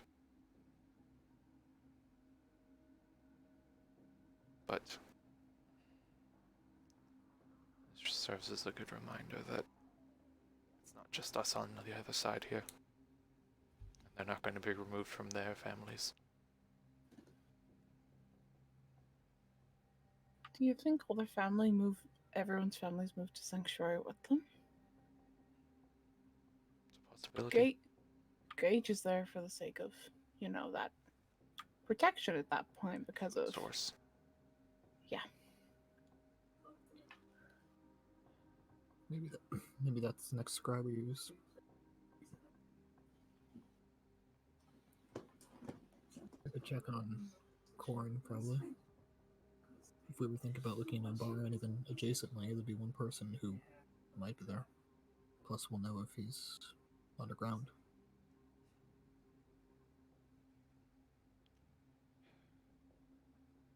Do we wish to get into any of that? I imagine it very much changes my earthquake strategy, for your knowledge. Oh, so it's different when it's ones we like? For you guys, I'm sure. If I can cast a spell, I'd probably still do it, but I'm not the one who matters here. I don't have family on this side. It can also be known as where we attack could also be signifying what they're also fighting for that's nearby. I mean to ask. The families around them could be... They could be completely detesting what their loved ones are currently doing. For all we know, That's also the true. counterpart of your husband would like to see Calder brought to justice. That's also true. Or he supports it and wishes for his daughter back as well. We don't know, but if we're going to be approaching anywhere near any of theirs, any of your twos specifically, are you two able, willing? I would not force that on you. To fight our mere spouses? To deal with them, to talk with them. I could. To look at them.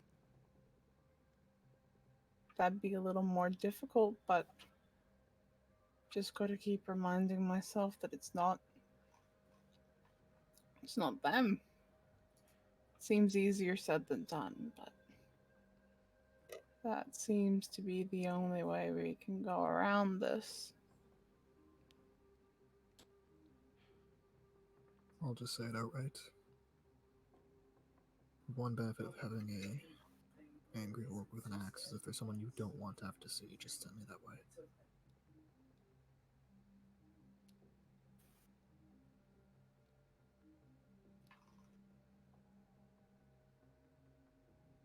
I'm not doing that on principle.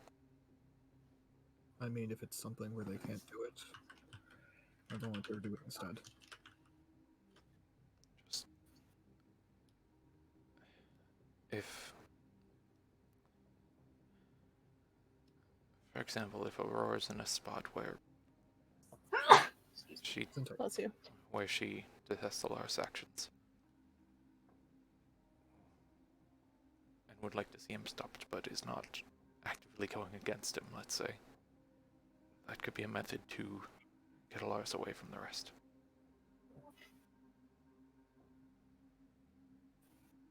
To find him in more favorable circumstances than the middle of Sanctuary.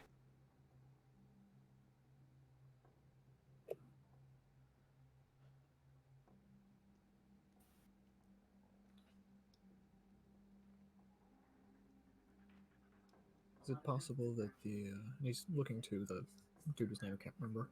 Falarion. Thank you. The Sorenwood, you said it's not blights. Is it undead? Mad Beast, Not a- you said? Tell, yes. Maddened ones. Seems to be some sort of disease. It makes them aggressive and then it kills them. And it's spread to people as well. Also, I was just gonna ask like a few things of any diseases she knows offhand. Yep. That could Um, attract to that. It's basically let's say a fantasy analog of rabies, but worse. Yep. Not necessarily inherently magical, not necessarily inherently like malevolent per se, but it kind of does incur a madness, and that madness includes increased aggression, paranoia when it's in a humanoid, etc., etc., and also just kind of slowly wears you down until you just can't handle anymore and you just collapse and like your heart gives out. Yep. As a curiosity, so- is that So it's rabies laced meth. Yeah. is there like has Elsana encountered that specifically on her side? Is that something that maybe has a cure on our side? I'm going to say that's not something you specifically have encountered. However, you're pretty sure that it would be curable. Okay. You might have like read about it more than encountered it. Yep. And she'll just ask like, do you have a proper cure for that? Here. Normally, we would, and we've been trying, but we've not been able to mount a full incursion into Soren Wood to track down the source, to cut it off at every root. Every time we push it back, it seems to resurge. Most people have moved out of their smaller towns and villages if they possibly can, and into larger areas such as Soren. Was that one they could have taken already? Do you know? It's I think one it they was could have, but we do not know. Also, like Lance's, they could be using the tactic that we encountered at the marsh. It's possible. Infect the area, make things not want to go in there, make it difficult, make it rough. Magical disease? That's or not magical, but a widespread disease. Maybe one being fueled by something. Could be using it as a That's easily minor base. That's easily in either mine or Alaris's pockets. At least this I will side. say this right now. Say that again. If we go and I'll say this right now. If it's something we go and fix in one way or another, that is going to be a very obvious sign that we're here. So we'd be looking into it first before doing any large-scale actions. I'm aware. Just putting it out there. Just a lead to keep in mind. Alright. Well, let's try another one then. She kind of like turns the mirror. We're gonna try Cola next. I think Or- that, Who would you like, Corin instead? say that again, Ariel? who would you like to scry on? I'm considering Calda because I at the think- very least, we would know where everyone is then, right now. Yeah, I also think that we should do Corin, just so we know if families are either at Sanctuary or if there's a weird separation right now. Yep. You know what? Fair. Because frankly, I'd like to leave Elsana, if not to last, then to another day. Yep. Because she's the only one who is likely to notice us. I'd say Well, she's been seeing the scries as far. There wouldn't be any difference in the scrying. But if we scry on Calda and she's with Alsana, that's a higher chance of her That's what I mean. noticing we're scrying. So if we do our minor ones first and then go to the... Right, I just mean to say I've been spamming Alsana with scrying already. It's not going to look any different to her. Unless she, like, identifies the spell or something.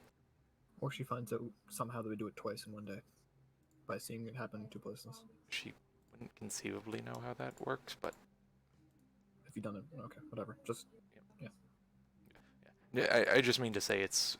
I know. I'm just avoiding any possibilities. Is what I'm going for. That'd be a real up yours from the GM if she figured that out. is what I mean to say. But We've also, never also, twice before. yeah. Also, if we scry Corn and he is anywhere outside, which is probably more likely if he's anywhere that isn't Sanctuary. And then we if could- we knew he was in Sanctuary, at least outside, there would be mountains and shit. We could possibly go jump him. Jump my husband? Yeah, why not? Okay.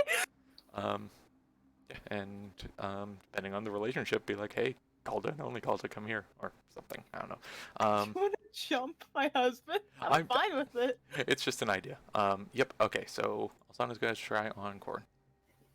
All right. So, Corin, you're aware of what the other one looks like, but not necessarily exactly what this one looks like. So you don't get any bonuses from likeness. I'll say this is just your flat DC, which is a 19. So let's see. I don't have a sheet for him. His wisdom would probably be okay. Not necessarily a save.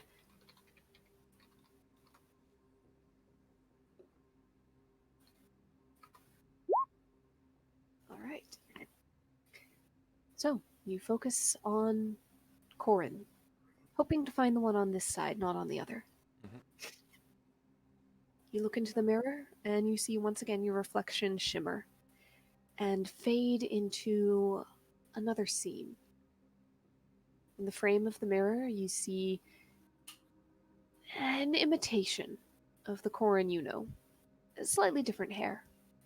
Everyone on this side has worse haircuts. Slightly different, not so much a different build as he carries himself slightly differently. Different posture. Different posture, yes. He is right now bent over a workbench, measuring and cutting leather. The bench is well constructed, well lit. A lot of very good natural light falling on it. You see his tools lined up at the back of the bench.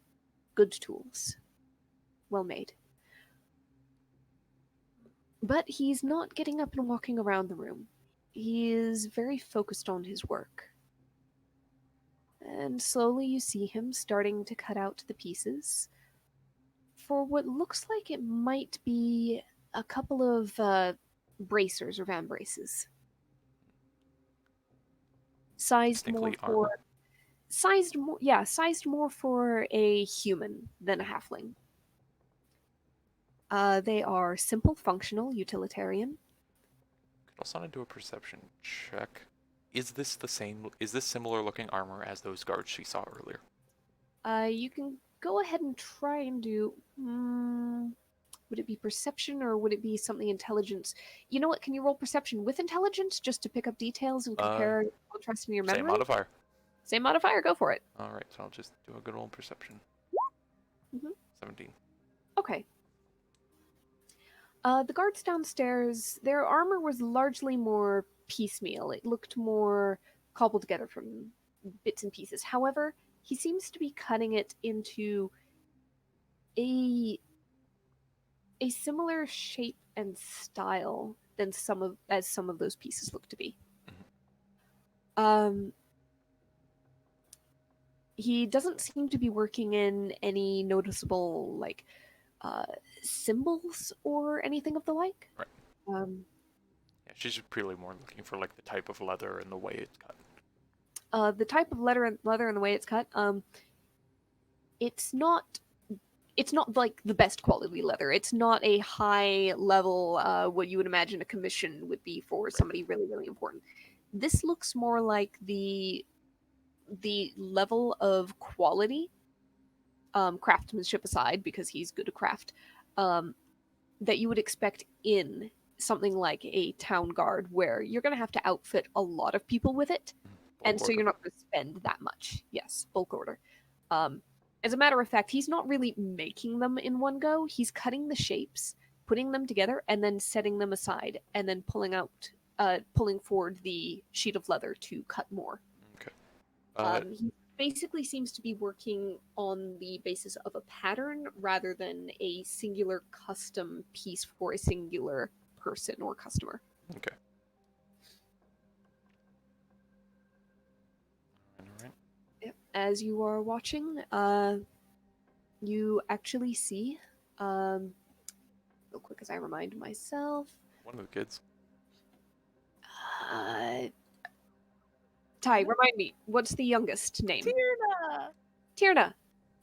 Tierna. You see Tierna actually appear in the mirror's frame very briefly, and hey Dad, need to borrow this. Okay, yeah, sorry. And he moves to the side, and she reaches across, takes a small, like an awl-style tool, something that pokes holes in the leather, from the bench in front of him. Thanks.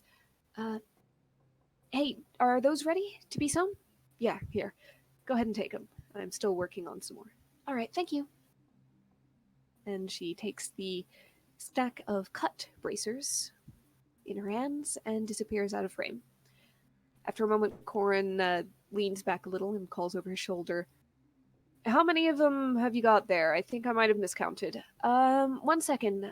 2, 4, 6, 8, 10. Yeah, I've got an odd one here. Okay, that's what I was afraid of. Here, hold on. I'll get you a match for that one to make a set. All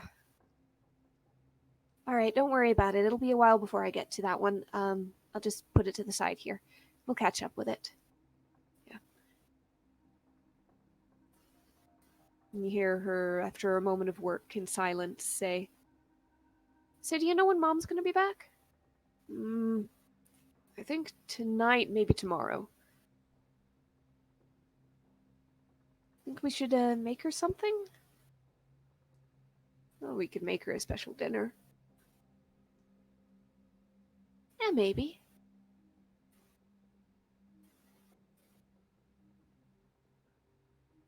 I think we're about halfway done. Bet we can get it done before she's home. Huh. Halfway. Yeah, it only took us, 3 days to get this far? I think we can do it. Is that a challenge? Maybe. Let's see how far we get. With that, you see Corin bend back over his work and continue. Any other notable things of the room? You don't really get a good view of the room as a whole. You are fixated on Corin himself and can't really shift like camera view. Again, you note that the tools are of good quality. The bench is well made and sturdy. It does not look like the bench that you saw in his workshop in Umbarion. Mhm.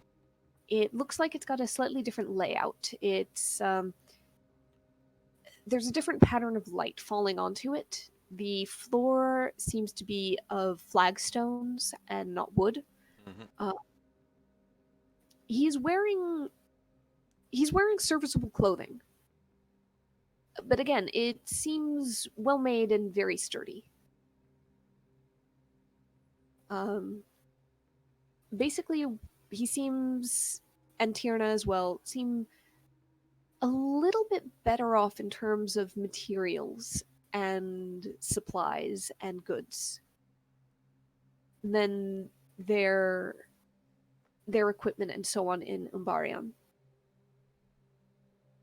Regardless of how Calda has changed household funds since starting to go adventuring with you guys, a lot of their stuff in Umbarion was older, more worn, more, used over years and years, and maybe not like the best quality to begin with. Yep. A They lot seem of recently purchased.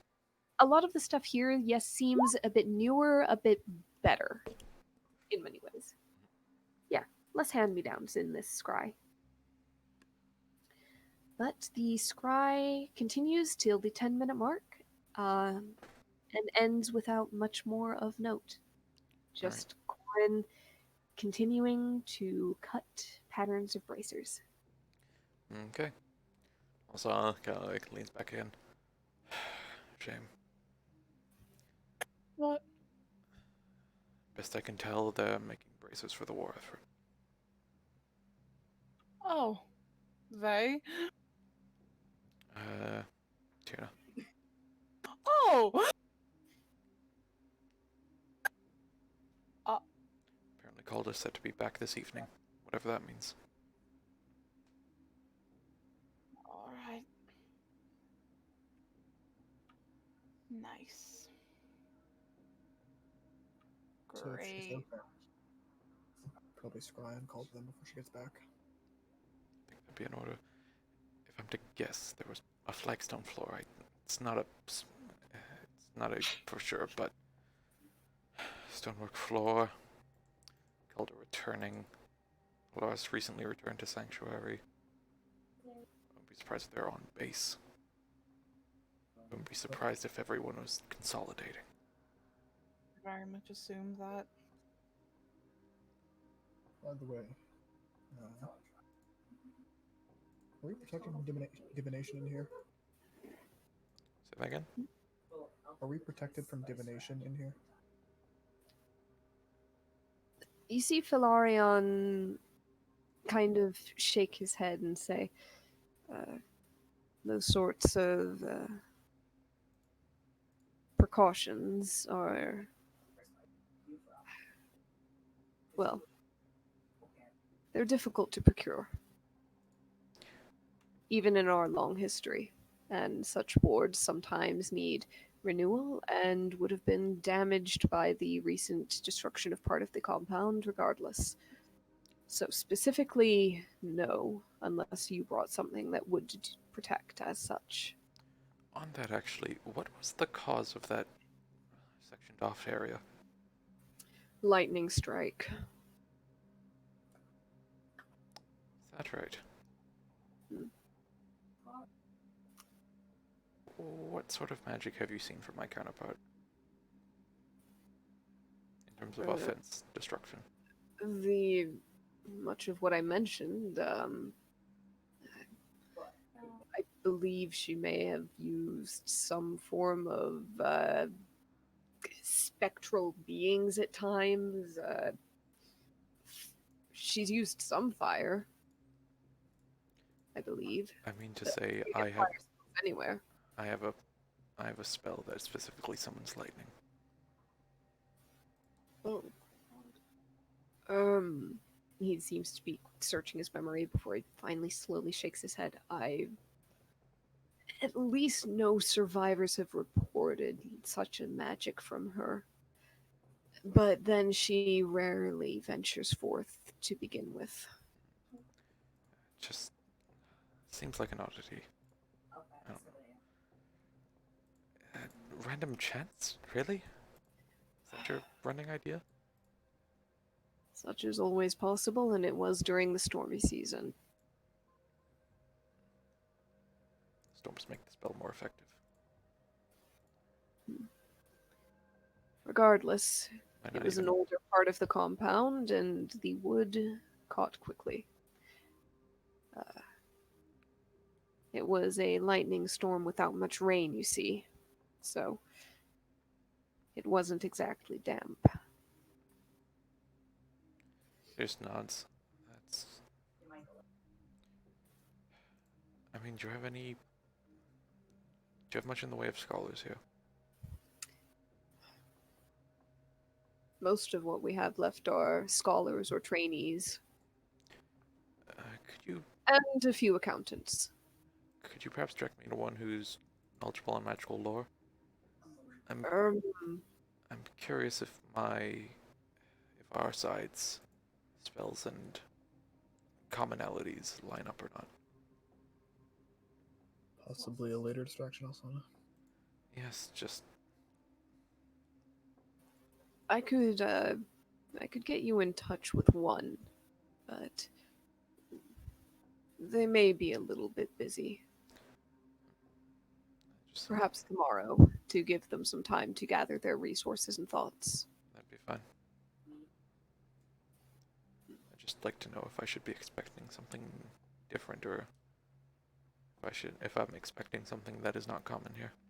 It may be hard to say. We don't really have a body of work comparing and contrasting your side's magic to ours, so if you have something we don't, we would not know. Right, I'm more than mean if a magical scholar, if I bring something in front of them and they say they've never heard of it before. Oh, very well. But don't expect our scholars to be repositories of all knowledge on all things. I don't, We just try, but even we have limits. anything I can get grounded on in this world. That's all. Is that a lightning pun? No. Shame. Should I search for others? I say do Calda, but possibly do it in a corner of the room that if you get scryed on, we don't accidentally reveal someone else's face who we don't want to be seen. He kind of glances towards Felarion. Felarion, and if the dragon is still in the room, the dragon.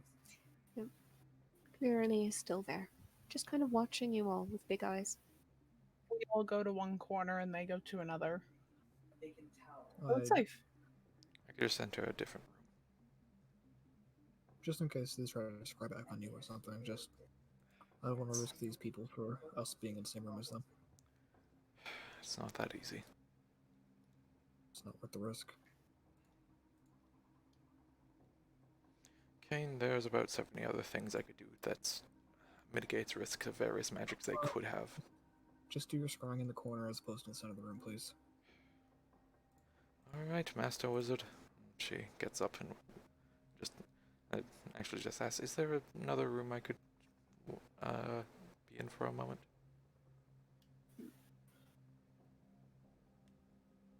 There may be one that's not in use next door. Just down the hallway to the right. Just need about Sure. 10 minutes. Velaria nods. You can go down the hallway to the right. It is not in use. Another room not dissimilar to the one you just left. So you enter there. Yep, close the door. Make sure you're not scrying. Where was that when I did it on Alaris? And once Alfana leaves the room, Kane turns to the other two. She goes, so, want your thoughts without the scholar in the room first. Freaked out to kill people who I've seen the faces of and who I have relationship with on the other side. No, I'm more so curious in your thoughts if you consider these people related to your side or not. Personally, I just see them as people with a number of similarities. They're not people we know. But what My do you see? husband and my daughter? All of them. They're not the same people. They might be similar, but they're not our people. Well, yeah, I'm aware of that, but I'm still uncomfortable doing it. Of course, I want to see your thoughts on it. I have a severe discomfort, which I feel like is slightly apparent to everyone at this point. But I know this is also an obligation I need to do to protect the actual people on my people on the other side. That sounds so bad in hindsight. Yep. Just gonna shrug. I don't know how to word this properly. I got you. Yeah. Okay.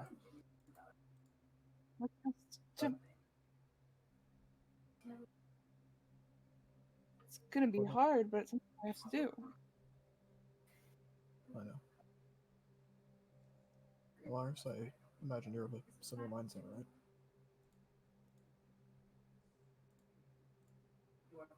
John, you are muted if you're not aware, but you might still be gone. In the meantime, He did. Sorry, I'd be right back. kind of just kind of roll his shoulder and just look. For what it's worth, at some point, I think we have to make peace with the fact that, to some people on this side, no matter what we do, we're gonna be villains. I don't want to give them extra reason to believe so, but it's not like what we do is going to follow us. Don't know if that's comforting to you or not, but Still stays with me. I know. It may not follow us back, but it'll still in my memory. Exactly. So, if there is anything you don't want to do, please just let me do it. We both know I'm much more willing to do things like this. If it's something I don't want to do, it's also something I don't want you to do. I think there, at the very least, I don't want you to be stuck with a visual memory of it. I know that kind of stuff is visceral. It doesn't leave you. I'm a bit more used to it.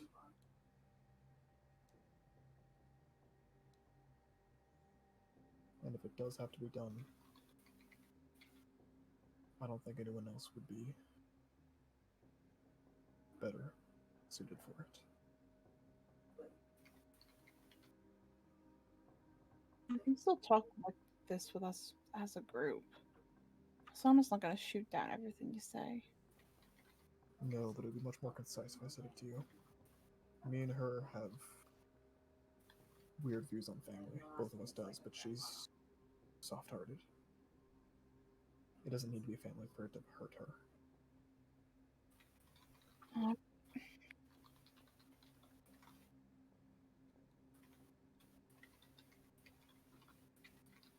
And also, I wasn't completely lying when I said I was worried about the whole scrying thing. We're looking across to see if we happen to find a tree we can teleport to.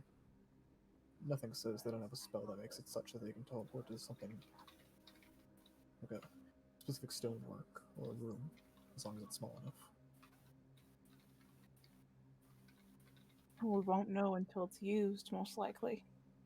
Right. So, simple precautions might go a long way for all I know. Yeah.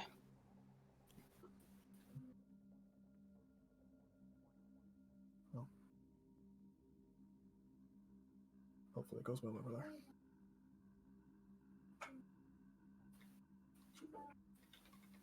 Ken kind of leans back and pours another cup of wine.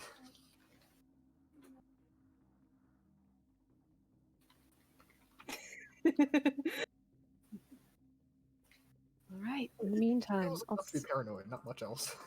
It's in the Discord chat for a reason. Alsana in the other room. Who are you scrying on? Alsana's scrying on Calda. Okay. Other Calda. Yep. Other Calder. That would be I wasn't fun. going to do that. Yeah. You're Calder. Give me a wisdom saving throw. It was a knee-jerk thing. I know. Right, no, you're not a terrible GM. I remember. I could be. No, I wouldn't. All right. So That you goes directed, by the way, Devin. Fuck you. knowledge. I'll say because you don't have Calda sitting right there, it's not the same as having that like drawing or likeness. So there's not going to be that modifier on there. 7 months. I know, but I'm kind of seeing it as a difference between having it right there. Okay, in that case, Alsana would have gotten Versus- back and asked for Calda. Okay. Use my cheek. Yep. Touch it. Harness thy cheeks.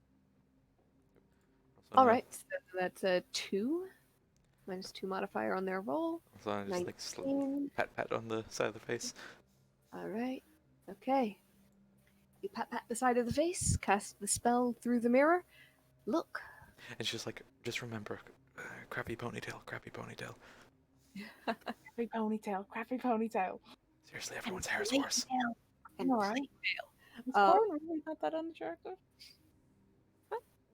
What's that? It was like, what's on it? Was Corin really that unattractive? God. Just the hair does not fit. It's the hair. It's always the hair. Oh, what's the hair? Like Alarsa's has the buzz cut, and I like yours down. I like yours down. It's very pretty. Dear. And mine just has no beads, which is, it's not me. It can't be me. Also, The real there's a me is out third there eye. somewhere else. Also, there's a third eye. Sort Okay, of thing going. that's kind of cute. You're the one that's seen it. You're the one that's seen it. Like, when it's the tattoo, when it's the actual eye. Spooky. Tattoos are cool. The actual eye. Is Okay, scratch. spooky. And of note, it is a tattoo, not an actual eye. Oh, I Um, thought it did a thing when she activated it. It does a thing, but it's more like the tattoo starts to move. Okay. It's moving ink, basically. It's not a Okay. physical eye. I'm That's- sorry. Yeah, That I might thought it was like smooth symbol and then it open when she does it. us. No, Yeah. symbol that opens into another smooth symbol of an eye. Okay. Yeah, think animated tattoo. Yep. My bad.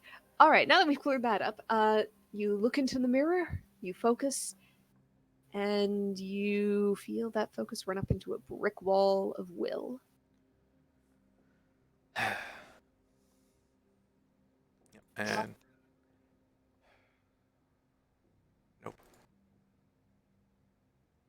She You- rolled above your saving throw, even with the modifiers in place. Do you want to try again? I can't. You've only done it 3 times. I can't try again on you. Oh. Shoot. Those spells are bullshit. They're only possible because of restrictions in place. There's a whole multiple dissertations you could read.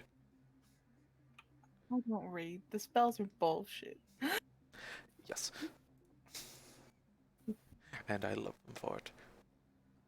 Yep. I know. You have your small things. These are my children, okay? You call your spells your children, but you call my children small things? Physically short. Not mine! Yes. Small thing. Yes. Uh-huh. Fuck you. You're a strong small thing. That's still offensive. That's slightly offensive, Alsana. How is that offensive? I think Whatever, just try it on yourself now. Piss her off. You know what? I can get behind that. And she smacks her own face. All right. Smack yourself in the face, kind of do a little look into the mirror. What was that sound? Me smacking myself in the face. Oh, okay. You say zero face because I like the tongue smacking. Just take both hands and your cheeks and Okay. We're getting ready for a stack. oh my god. What have we become? All right. Okay. So, wisdom saving throw. She's got a I nice maintain my one, question. but Does Alsana get the likeness bonus because she's using a mirror? Yeah. Okay, cool. I'm allowing it. it's certainly a unique situation. It is. It really is. Which is why I'm allowing it. Okay. So, You could also even argue the know them personally thing because it's you. Nope. I'm not allowing the know them personally because you don't know them personally. You're aware of their other use and there might be similarities, but you don't know them well enough. We to know their this. war crimes. We don't know why they commit the war crimes. Like, Yeah.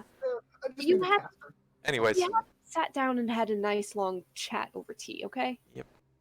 anyways. All right. So, you focus on the mirror hmm and you cast out your thoughts towards your other self. And after a moment, you see the image start to unfold. In the mirror's frame, you see an Alsana out in the sunlight, sitting on a bench, drinking a cup of tea. as was just joked about. Hmm. And I'm sorry, the chat just now. I think she just has a plus like 4 or 5 to her saves. Also that, and also proficiency because she's probably a paladin. Anyways.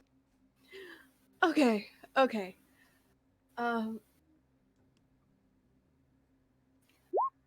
And she is sitting next to and actually speaking with somebody that you recognize as you see the other version of Osborne.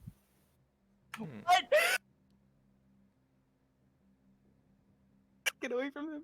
He's sitting there kind of kicking his legs under the bench, holding his own cup of tea in both hands, and seems to be just kind of talking. And you kind of come in the middle of the conversation as Osborne is going. And yeah, so I think we're pretty much ready. I'm learning a lot. I'm really glad that I'm going to be able to go out and actually do something for once. You hear Alsana go, "You've been learning a lot. Your mother is very proud of you, you know." Yeah. I'm doing my best. I don't know, is it dumb to kind of want to be like your mom one day? Oh, not dumb at all, no. Side note, how old is Osborne? 19. About 19. Mm-hmm. And he's just kind of... He's only kicking his legs because the bench is not really made for halfling size, so his Yep. feet are like a scant centimeter above the ground. Yeah, Like, I couldn't remember what generation he was. Yeah, that's fair. He's the oldest. Okay. He kind of nods and goes, "I figure that's probably doubly true when mom is, mom. You know. Um,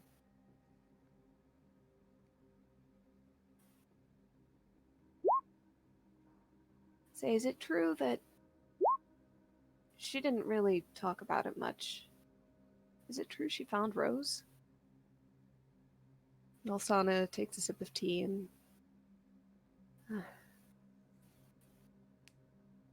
"I believe you should probably talk to your mother about this." Osborne shrugs. "Yeah, I know. She's just always really busy. And I kind of get the feeling she doesn't want to talk about it. She gets mad sometimes about it. I hear her and Dad talking sometimes at night, and yeah." "Well," Alsana says, "if you've heard that, you've probably heard enough to know that, yes, she did. But she wasn't able to bring her home. As you're aware." "Did something go wrong?" Osborne asks. And Alsana says, in a manner of speaking, "There are other forces involved. Unfortunately, those have to be overcome before we can rescue your sister."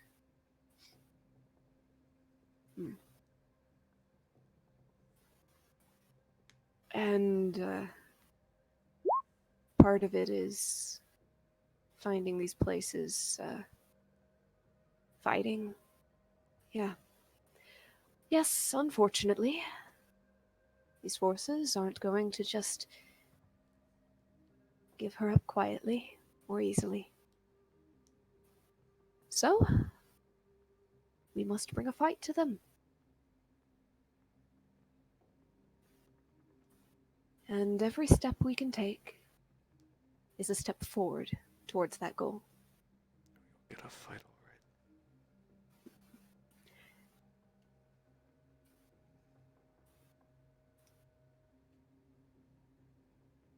already. Osborne sort of nods and takes a sip of tea.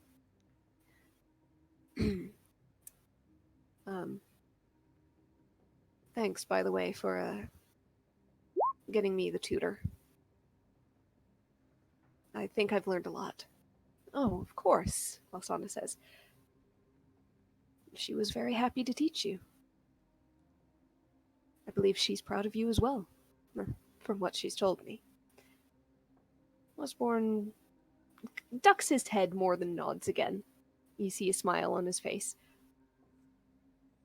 A little bit proud of himself, and pleased with the praise.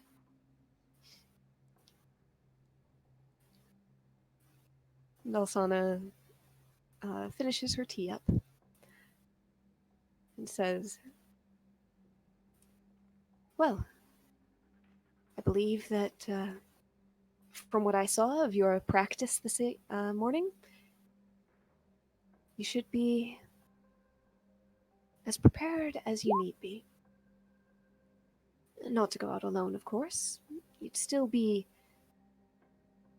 with help and supervision, but I think that we can trust you on the field to take care of yourself, to take care of those around you. You've progressed a great deal. So Lily's like leaning back with this crying. Just say what he is already.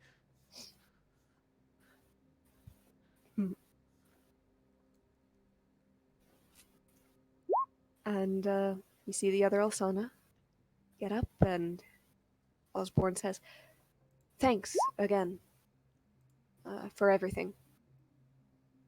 You don't know how much it means to me, being able to be part of getting Rose back. And Alsana just smiles. Of course. Be sure to say hello to your mother for me, and give her my affection when she comes home tonight. Yeah, sure, of course I will.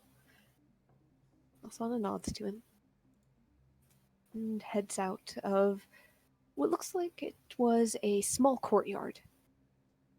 And she heads into the shadows of the building. Any trees seen? No trees, just shrubs, a bench, a couple of benches really.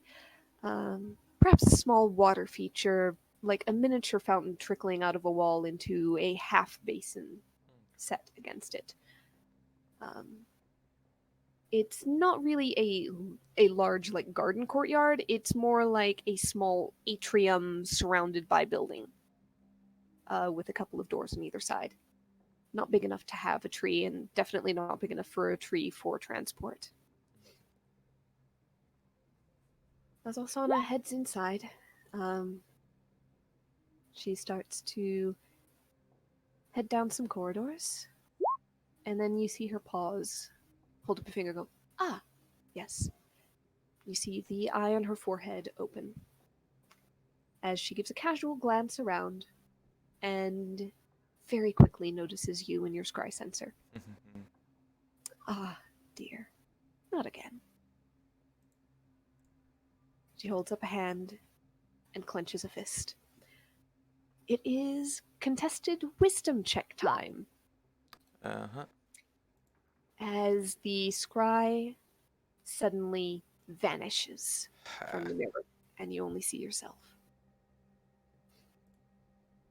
Yourself and maybe Calda if Calda's like leaning over it for any reason, but that's up to you.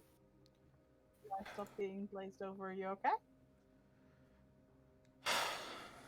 I meant to be more resilient than that.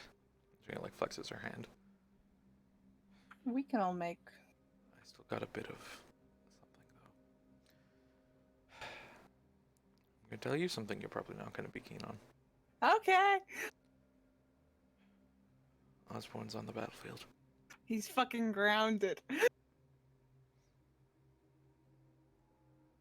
Apparently he's been tutored in some regard.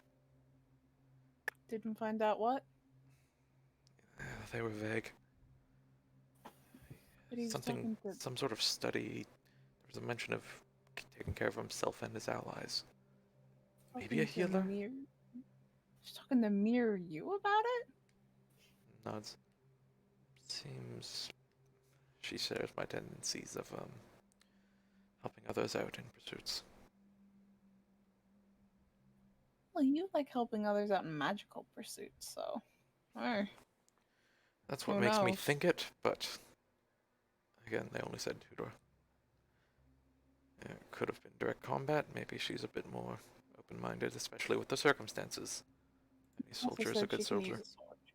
They also said you could swing a sword. Right.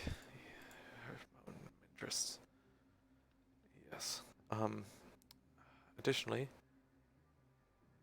he was asking about Rose. Your Rose. Did alternate you say anything? Did she spill beans? She said it would be better to talk to his mother about, but that they failed, or she failed, because of other forces, and those forces need to be overcome. And Osborne was happy to be in the effort to get Rose back. So I don't think he knows it's not his, or if he does, he doesn't really see a difference. I don't know if any of them besides the four? No. I wouldn't be surprised. Being it a secret and then It's much easier to rally behind. yeah, and then family sort of seeing their loved ones' faces, but with much better haircuts. How was Osborne's haircut? Yeah. What's his hair like normally, called? Looking at a random halfling photo. Okay. Probably short, but not the buzz cut, I think. Mullet. No. No, No. I'm drawing the longer line. hair. I am drawing. This. Let's see. Oh, it is cute. Mm. Give him a fucking I'm- emo part. Shut up! I'll say he doesn't. This one didn't have like the side bangs. His bangs were shorter and like across the forehead instead. Oh, horrible. And I don't think he has the tough deep ponytail. How's that? It's. I'm gonna say this Osborne is more of almost a curly mop of hair. I'm gonna shoot your description in the photo reel. He had a bowl cut. Yeah. No, it was not straight across the forehead. It was not straight across. It is now. No, it's not. Headcanon. I will say that I did find art for Osborne just in case. It was like a I pump. found him It was like an acorn. I'm looking at the art I found from right now. It is not a bowl cut. Brown hair, kind of wavy, kind of curly. A little bit more on not the shaggy side, but it is not neat, straight cut. Bit of a mop. It looks like he had a bowl cut maybe a month ago. Oh, screw you. Car probably cut it. That was the bowls. Oh, like. Well, he's gonna get a shock if he sees one of us that don't look like us, and they're much more attractive in that sense. So. Well, I guess that's what these are for, and she kind of taps the mask I'd probably put up on her head. Mhm. Yeah, they won't even see our faces. Well, unless we show them. That's the plan. Use it like a big reveal thing of, haha! I'm your mother. If any, if only for the comedic justice of it, if anyone was going to show your face, I would want it to be you. You. Because your other side pulled that shit. Yeah, I saw the other face. Fuck those guys. Bringing my family into this? No. Like I said, are you okay with maybe meeting him on the battlefield? Oh, of course not, but we're gonna have to. I'm gonna do a lot of stuff I'm not comfortable with this time. But we're gonna have to save the people on our side. Like, I'm very uncomfortable with everything here. Just know I won't be taking lives if I can help it.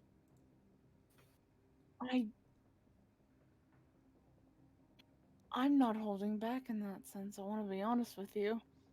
It's like kind I of like a light kind of went on her face, just like, and could I ask all of why? those people have the chance that after the four of us are done to build up and make this again and try and build up their power again. And they also The have more lives so that you spare, they could be pissed off. They could be so pissed off that their actual families are dead. That they're gonna go after us again and try and take us over. Try and take back if like Osborne tries to go back and take me. Or if Aurora comes back and tries to take Alaris from our Aurora.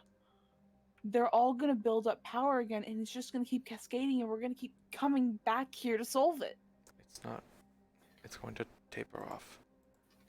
It- The power coalesces at the turn of the age. Yeah, but with all of us getting power, you see Osborne's got tutoring. We don't know how powerful he is, but if he's pretty powerful, he can get more powerful. That's And a, I don't want to leave having to destroy them till later when all of this is done, it wouldn't be for and us. instead do it now. Then I don't want to be randomly told one day that the mirror version of my son came in and was killed instead of me dealing with it myself and seeing it for myself. Calder, I'd rather bite the bullet. there's a lot of ifs of fate. That is a possibility. But you're not a master of divination. I'm an amateur at best. I'd rather bite the bolt with it or just. It's just as much of a possibility that Osborne or anyone else could grow up to be a defining factor in saving another life, an important life. Could be that without them there, they're not there to quell an even crueler and angrier force that would rise up in the absence of power. There's a myriad of possibilities happening. I don't. The danger here comes from the ones who look to break out of their side. The ones who look to abuse the power gained from the shrines. And that is us four. They could learn that from their families. Osborne could be the one who still wants to take back Rose and bring her back. And then we would never be able to kill every single chance of them knowing that. Unless we did some seriously terrible things. If that information is out there, there's little to be done. Other than actively hunting down every single person who had anything to do with these. And I don't think you want to do that.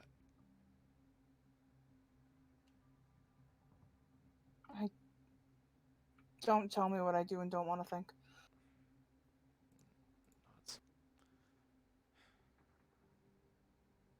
This is hard.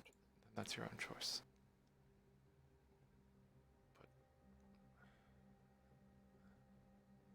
we're here as the equalizers for ourselves.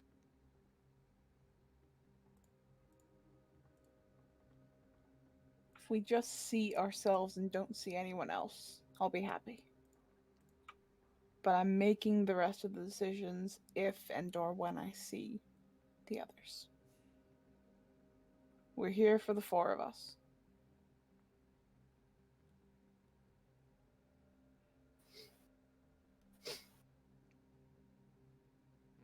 Sana nods. I guess we just differ on what should be done with the rest then. That should be Threshold's decision.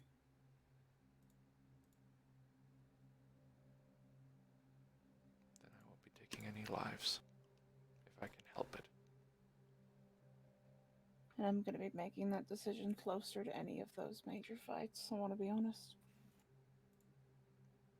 I just hope you don't think less of me enough that you think I would put something like that in the way of doing what we're here for. No, I know you don't. You don't want to willingly put people in danger, especially us. But also you don't want to kill people who may have effect later on that's going to be positive. I understand that. But this is a moral dilemma and a difficult decision. And I'm glad you've made it. But the rest of us aren't so sure-headed with that. I just don't see Kane's point of view. Everything's a liability. Everything's a chance of the worst. What, past the age of, 13? You were raised differently? He left? You had different adolescence. Even as a mother, those are formative years, and they differ greatly based on how you're raised. If it was deciding who to vote for a political leader or anything, that might be one thing. But it doesn't sit with me when I might be watching him take the lives of someone who's just fallen into a cause they don't understand. Then maybe talk about it to him more from an equal standpoint. I know you've been doing great, but really speak to him as in wanting to also listen to what he says. Don't interrupt him. Let him talk. Let yourself hear his viewpoint and really have that conversation instead of you two continually interrupting yourselves and causing a back and forth that turns cyclical. I'll do my best, but I'm not going to be swayed on. I know you won't be swayed, but hear what he has to think in his thought process towards his decision. As you gave me your thought process. Hear his. It may not be the same opinion you have, but it may be something you haven't thought of before.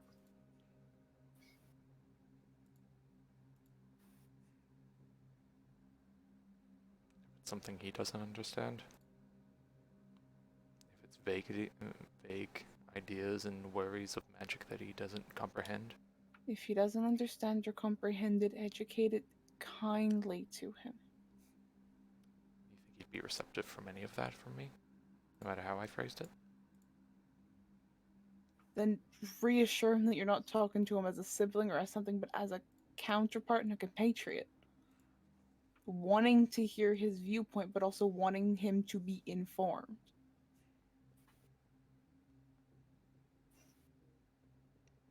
And if he says he doesn't care, then I really don't know. But hearing two different viewpoints of someone who wants non-killing and mercy versus wanting to just mow through paths. I want to be honest, it's kind of stressful.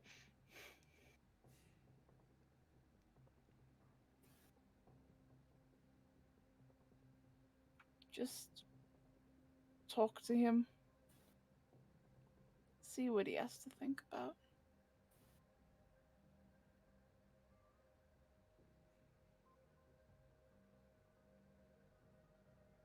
No, it's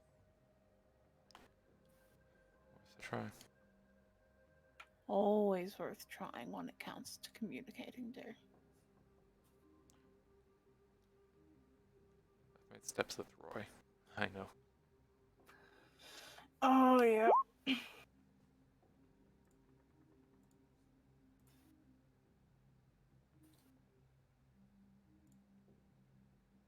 Should we head back? Alzana puts the mask back on, opens the door. Alrighty. I like your mask, by the way. Thank you. It's, I like yours. It's cute in the creepy kind of way. Yeah. Yeah. I'm fast now. Can outrun you.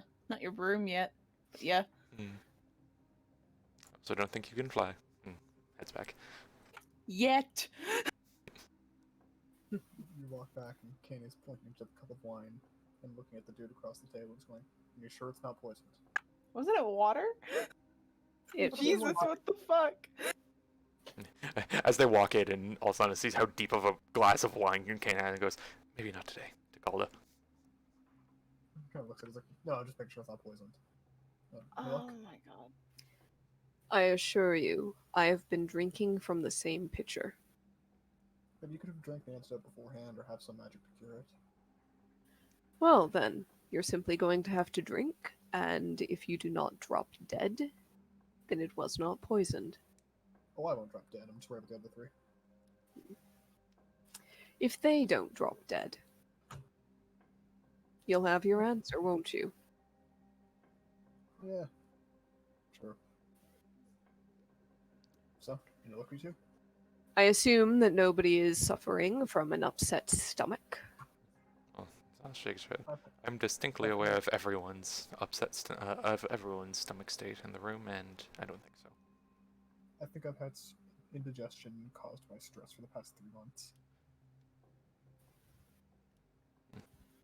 That or all the Well- cheese you eat.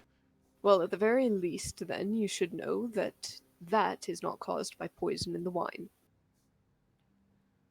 I looked in a bit.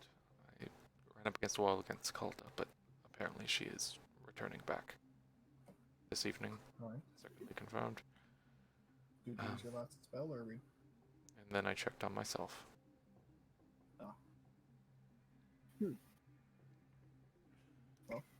It was good. not a fruitful information, but there was a little bit. There's a bit of a rally, at least from Calda's family, for getting their daughter back. I don't think they're aware of the actual status of that or the complexities within. Well, not many people are. Indeed. We largely suspect that the 4 of them only know so much due to the guardian of knowledge that they slew all those months before. Suspect, not know. And Well, not possible they brought it back, did they? brought what back? The Guardian, the Sphinx. Oh, no, they slew her. They slew many men as well. Yes. But I think Not the Sphinx would nothing refuse to be done to bring them back. For now, we must only march forward. Whatever you may need next, I will do my best to provide, but know that my resources are limited and my people are very occupied. That's But if you need transport, I may be able to provide it. If you need supplies for a journey, there is bound to be something we can spare. If you need think we further better save information, something. if you need a place to stay for a night or for more nights, that we can manage. I think we should stay at least this night, Why? so I can get us places. We want to get out of here fully recouped. We don't want to be out in not threshold without all of our assets on us. I was hoping to get at least 2 Utar. Even that could be unsafe, honestly. Felarian think- says, you wished to speak to a specialist on magic. Yes. That would be tomorrow, so that he has time to prepare. Unless you mean to leave and then return. No. Again, I think staying the night would be in order. I don't like the idea of staying still, but okay. What else would you have us do? Just go to Utah? And then simply jump to wherever we're going anyways? No, because we can't jump anywhere yet. We'll go to Utar, maybe to Walton if we move quickly enough. See if we can find anything information in the two cities. At least in Utar. It's large enough to be some information. It's on the same continent as everything happening. If we can travel to Walton, who knows, maybe a stupid band of raiders will try to attack us and we get information out of them. If Walton's exists or still exists. And if not, then we have a ruined town that we can sleep in. But you want to speak to your specialist? Whatever. I'm sure you can find something to do in here as well. Honestly, I think the specialists could help at least. Learning what magic could or could not be available in here and see if we need to set up for anything or realize we're okay with not preparing certain things. It's good to know if there are any more differences than just hairstyles. Especially for ones who decide what exactly they can do day to day. That's how it looks like Alda. Mm-hmm. Yeah, sure. You guys have any like rat problems or something around here I can go try and solve? Pest control would be rather below your skill level, I would think and hope. No, I was just hoping for But if something I you're that desperate for something to do, I'm sure we could find. No, if you need something heavy shifty, you need labor, I'll do that, but otherwise I figure I'd get you some fish to preserve and help you store up stock. Fishing, someone can show you to a good spot. Off the water, off the docks. That may be the most useful thing. Look for your own stores and for ours if you wish to share. Of course. Alsana, no requests on aged fish this time? No, not while we're here. Alright. No, actually, let me help you with that. Sounds good, Druidcraft. What's the weather like? All right. Here on the other side. You are, and it is a new day. It looks like it's going to rain into the evening. Perhaps get a Perfect. good storm up overnight, and then slack off again in the morning. Set for rain in evening and night if there's any spots without a roof currently that need quickly done. No, that's perfect. Fish like rain.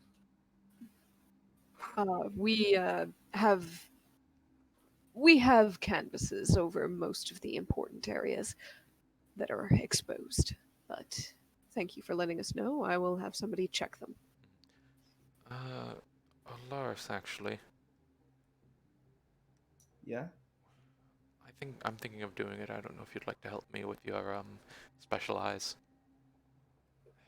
It might be a long shot, but if lightning struck this place last time, I want to make sure there might not be any attack from above. Anything Yeah. that might be causing coordinated strikes or anything with magic or something. Would you want to just run a bit of a go around of the area in the rain? Sure. Yeah. Yeah, I could do that. Calder, I don't know if you have anything else, but you'd be free to join us. Yeah, doing patrols will help get my mind off stuff. It'll be great. Also, that lamp might just help. Who knows? Just in case.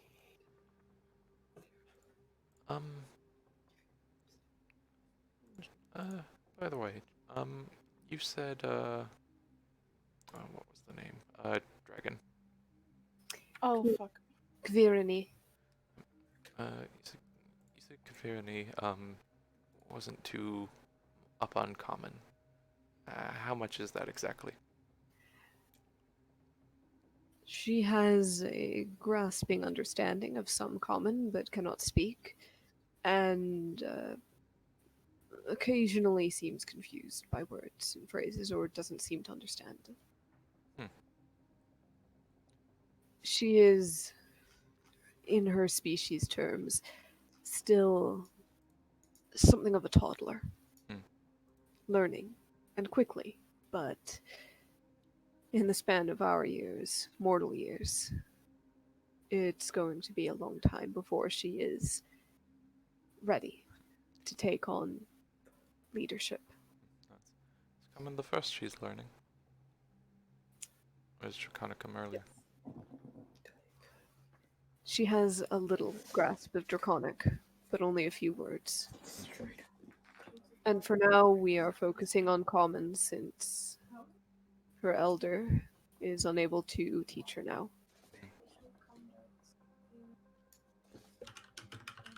Well, I don't know if I said it specifically, but then she looks at the dragon. It's very nice to meet you. And she's kind of like, A little cock of the head and a little.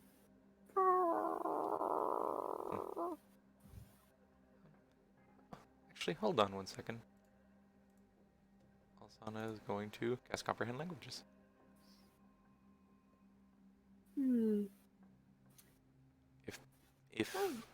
If rough, broken baby common is a spoken language. Not quite, because it is literal meaning. Mm-hmm. Just see if She's it helps anything. She doesn't actually speak any common words. Okay. She barely speaks much more than the babbling baby talk equivalent of Draconic words. And then only simple ones.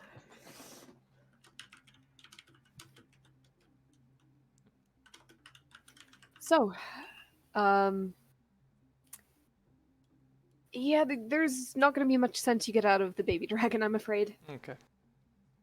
Yep. If possible, Alsana might just have like a light conversation. Doesn't need to be gone through, but okay. Basically a curiosity of like like how's it going? Like just general interest, really, in the baby dragon. Okay. It's the equivalent of, hey, how are you? And our heart Oh, isn't melts. that interesting? Yep. Our heart melts. Yep. Okay, but with that, you guys are shown where rooms would be for the night, so you can put down any supplies you don't want to carry around with you. And you're also shown where you would get food, meals for the rest of the day. You are promised by Philarion to get you in touch with somebody who knows a little bit more of magic. He needs to go and check with them and make sure they're up for a visitor the next day. And you are given the day and pretty much the run of Threshold. And I believe we're just going to go ahead and end it there for this session. Can I roll one fishing check? You may roll one fishing check. Let's go ahead and do a d20 just for the luck of what might bite. Pure luck. Would it be like a Oh. You sit These there damn mirror for a long fish. time, and for a while you think that nothing is going to come up. And then finally, something does bite. Give me a strength saving throw. Uh-oh. revenge? Uh-oh. All right, Oh. you manage not to fall in or be pulled in. You pull up, and just as you see an enormous shark starting to come out of the water nose first, the line snaps, and you fall backwards. Off. Kane is going to jump in after the shark. We're going to end it on that. Good place to end it. Kane punching a shark Yep. in the water. All right. Yeah, that's about right. At least some normality in this mirror world, right? like Because here's the thing, guys. I finally have a reason to use the +3 spear version of my fucking rod. don't know. Like I just imagine he like dives in and there's this like shot of like the shark coming up out of the water and it's like the rain's coming down. There's like a crack of lightning in the back and then it like fades into a painted version and it's just don't you forget about me and the credits roll. I was thinking the I'm gonna say on a natural one, not kind of bad luck for most people. Probably what you almost pulled up was a giant shark. So it's Here's the thing. huge. Kane would And fight a giant shark. Yeah, you probably could, all on your own. I want to check a sheet real quick.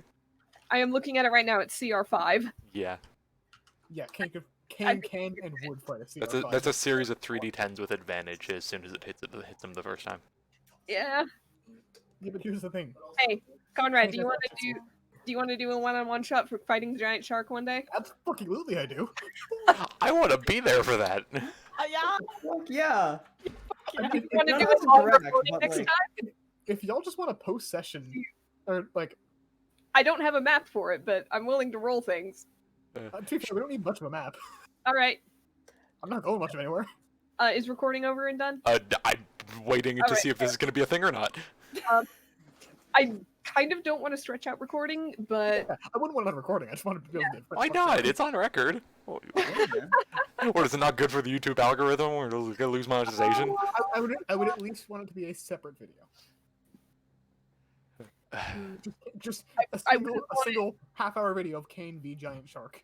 I don't want to do a separate video of it. Yeah. So I'm gonna say we can do a quick roll off Yep. after record. Okay. And After Effects can be mentioned next time. Yep. Recap for next time. All right. Until then. All right. Good night.